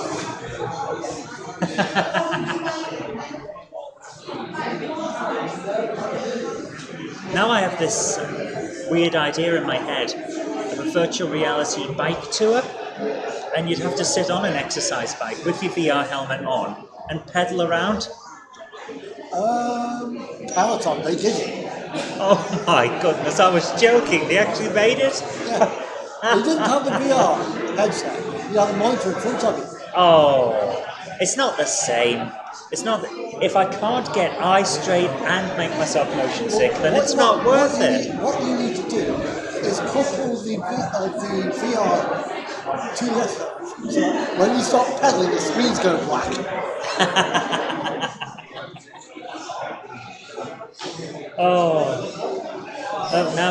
Now Craig has met Jenny, so which means that neither of them will do anything for at least an hour. Because you know what happens when nerds collide.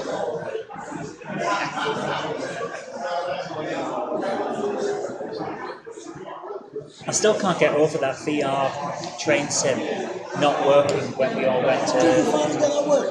Nope, still doesn't work. I should not have updated anything. I should have just left it as it was, and then it would have been fine. Because it was working the day before when I tried it. But here we end up. That is lovely. Somebody is doing a commission for me. They can't see it. No. Let me bring up the main camera. So Xantec's getting a commission done at the moment. So let me just activate. There we go. Ooh, that looks lovely.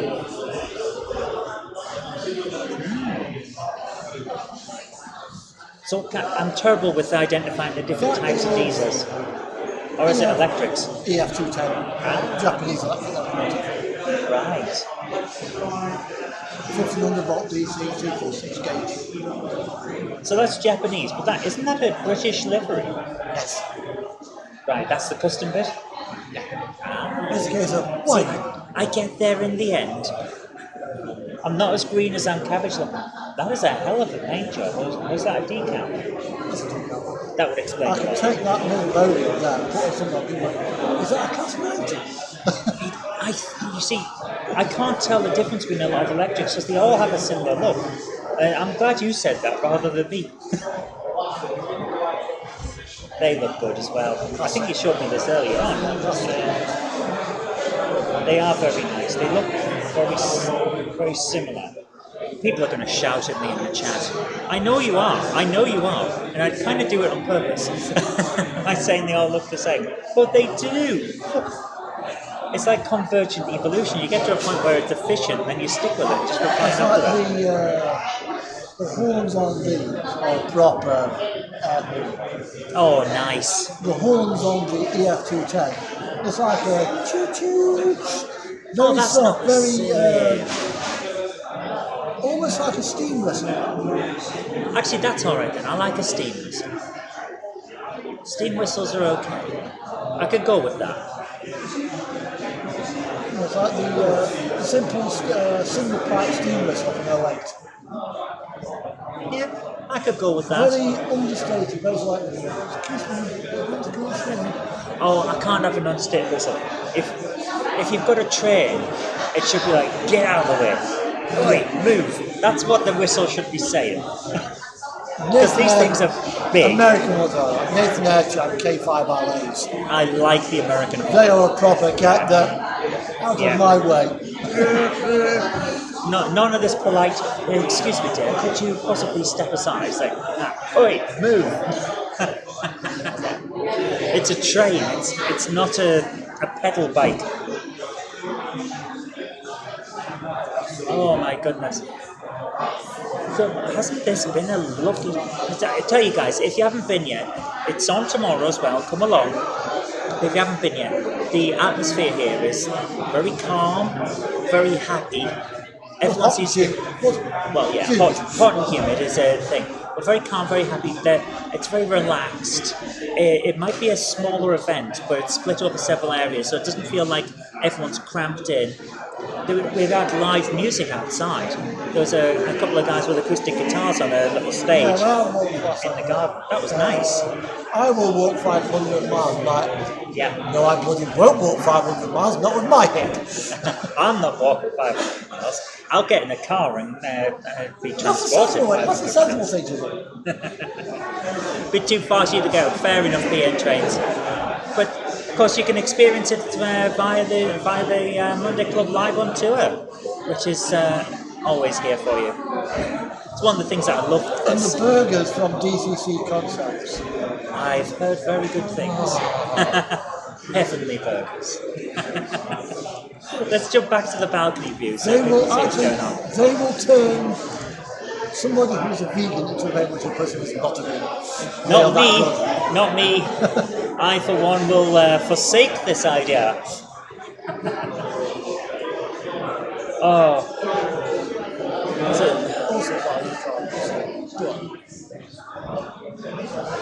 Those are working companies. That is cool. Working knuckle companies. They're from the accessory company, the K2 210s. So I can take off the giant boxing gear and put them on. Wow. That's pretty cool. You don't see many of them in like Engage. You do on the American stuff. On the American stuff, yes. They do like the... Oh, PN Trains is at an open day tomorrow, a train-related one. They're opening a train for you on the day. Nice. And then all you do is you just take the body off, unclip those bits, and then back to that. Clean that inside there, drop it. Just be careful that you don't lose a piece of copper. Yeah. Like that. That thing that is a spring loop, start having ding, gone by. See ya! Oh, it's so easily done as well. So, easy mod, that's nice. Yeah. Oh my goodness, I've just had a thought in my head. It's a terrible thought. People are going to hate me for it, but I have to say it because it's hilarious. The idea of an open day at a surgical residence. Today, we're going to learn how to open. Well, when I was taken to hospital in June 2020, in 2022, I fell off the back of my truck and landed on the floor. Apparently, no matter how fast I flapped my arms, I still hit the floor like a stinking cow. Yeah, you can't learn to fly that quick, man. I didn't fly very well. I just went straight down. So we carted me off in the ambulance, and then obviously the radiographer comes on, and stuff. Surgeon comes in, Dr. Lim. Dr. Lim. Lim. Oh my goodness. Perfectly great, because after all, he is working on the leg. So, of course, we're going to give you a dynamic hip fix. Explain what it is. Is that a wasp? It's a black and yellow stingy thing. I don't mind if it's a bee, but I think that's a wasp.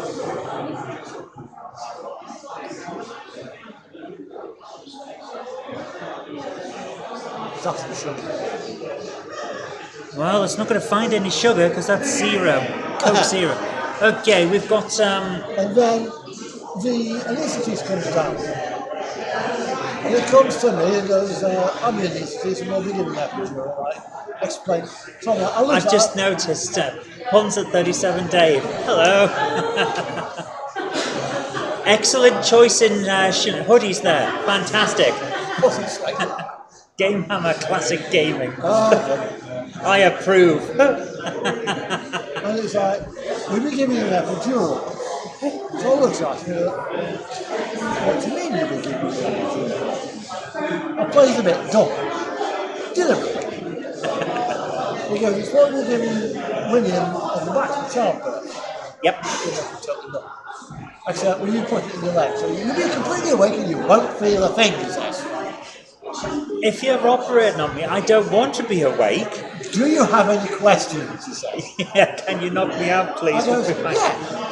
Have you got a camera and monitor so I can watch? Oh no. If not, can you record it for me? Oh my goodness. Now, my question in that thing would be, could you knock me out, please? I don't want to see that. He went from being as, he was a black guy.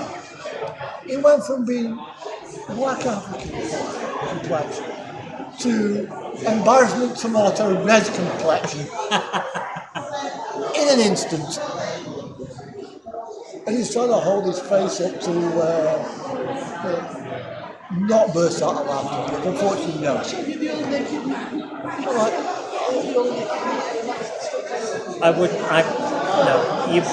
If someone's cutting parts of my limbs, I want to be asleep. I want to wake up and have it all done. Just fade to black and then fade me back in when it's finished. Thank you. The following, he kept me sedated with morphine. This is on the Tuesday, so the operator only went. I wasn't in any immediate danger. So the operator only Wednesday morning, he wheels me into the operating table. So of course I'm lying down. I got my seat sort of jacked up, go back jacked up, so maybe a little bit comfortable. And to stop me rolling over. Oh yes. Sam Yates says, nice product placement. It was, wasn't it? That was really cool. So I'm like, I'm like that. Oh, I wouldn't want to be awake. And then, so of course, it wheels me into the green room. So I'm lying down. How are you feeling? I'm feeling okay given the circumstances. Back there, is that where you get the rusty scalpel and the kiss the drills out? He thought, you got one. Right, we're going to ask you a few questions, he says. Okay, fair enough. Are you allergic to penicillin? I don't know. Never had it. Fair enough. I've never been operated on with penicillin, so I might not be. I have no idea. Are you pregnant?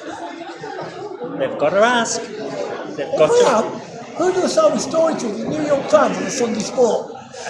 Well, they'll do different versions, and you'll be able to sell both. And then obviously gets this needle. Now I'm not keen with needles. It may have only been a little tiny needle, but to me it felt like that. Instead of being a tiny pinprick, it's like this fun long thing, isn't it? You put it in and 4 years since. Oh my goodness. He's like meant to feel this. He's ready now. In he goes. But I never heard them clanging the scalpels and stuff off the trace. Saying, wow, scalpel, please. Never remember that. I suppose not. There would be some bits that just fade out because of the effects of even local anaesthetic. No one ever asks me if I have to go when I go into surgeries these days if I'm pregnant, because my answer, I've got a prepared one. If I am, my previous surgery didn't work. Oh, but no, knock me out anytime. That's it. That's my response. I don't want to know. So I think it's starting to wind down now, guys. I'm thinking at this point, Jen's probably already done all the interviews she needed to That's only 3 for o'clock. today. It is 3 o'clock. I think it finishes at 4 today, doesn't it? Or is it 5? Don't it? I have no idea. Well, it's So only 2 hours down the motorway anyway, so. that's true. So I'm just going to bring back up the main camera. Hello, guys. Topsy and Gronksy are here. We had a guy come over earlier on with his family. He just wandered over, bought his bath, started fiddling on with their toasters and pulling their toast out. He said to his mum, "Whoa, this is mouldy." No, it's rubber. It's not real toast. Well, I do want to get, you may be able to help me. What's that? Who does 3D printing. I know a couple of people, yeah. Body like this, to go on top of a Parish Class 08 shuttle. I could see that, yes.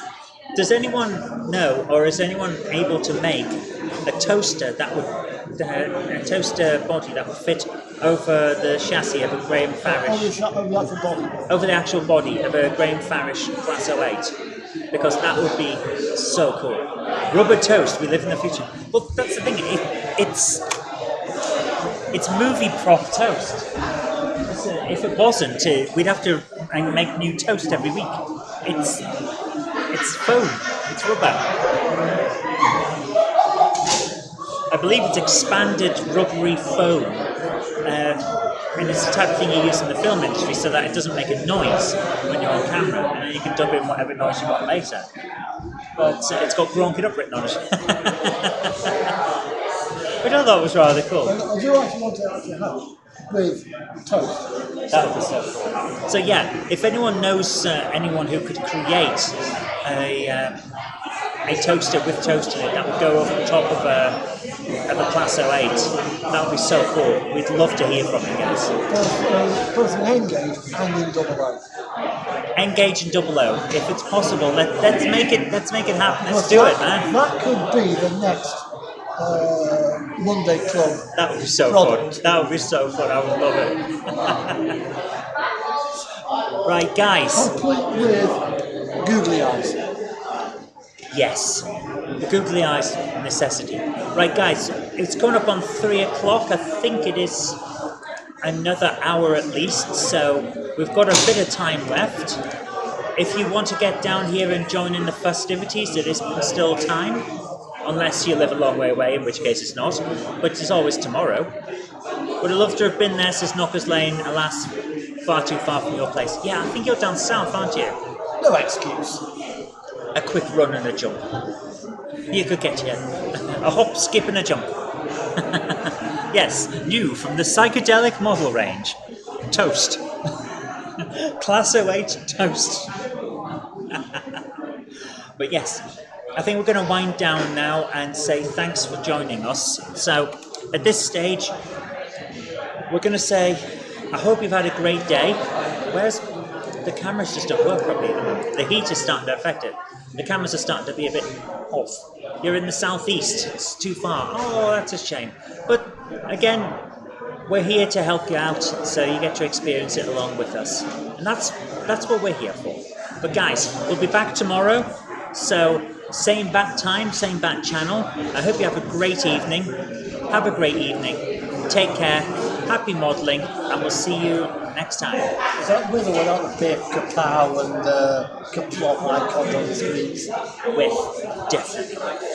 I will leave you with a word from our sponsors. Take care. Thanks for watching. Bye for now, guys. Bye. The Monday Club is proudly sponsored by TMC, the Model Centre. Check them out at themodelcentre.com. The website features extensive stocks of new models as well as selective pre-owned items where you can track down that bargain you've always wanted. Pre-order with confidence all of the forthcoming models from all the manufacturers. TMC also offer a renumbering and renaming service so you can get the exact identity of locomotive that you want. Why not also check out their value weathering, or go for something incredibly special with their bespoke service where you can choose from a more extensive weathered look right through to custom graffiti either off the peg or to a design of your choice. Check out TMC today at themodelcentre.com and start your model journey.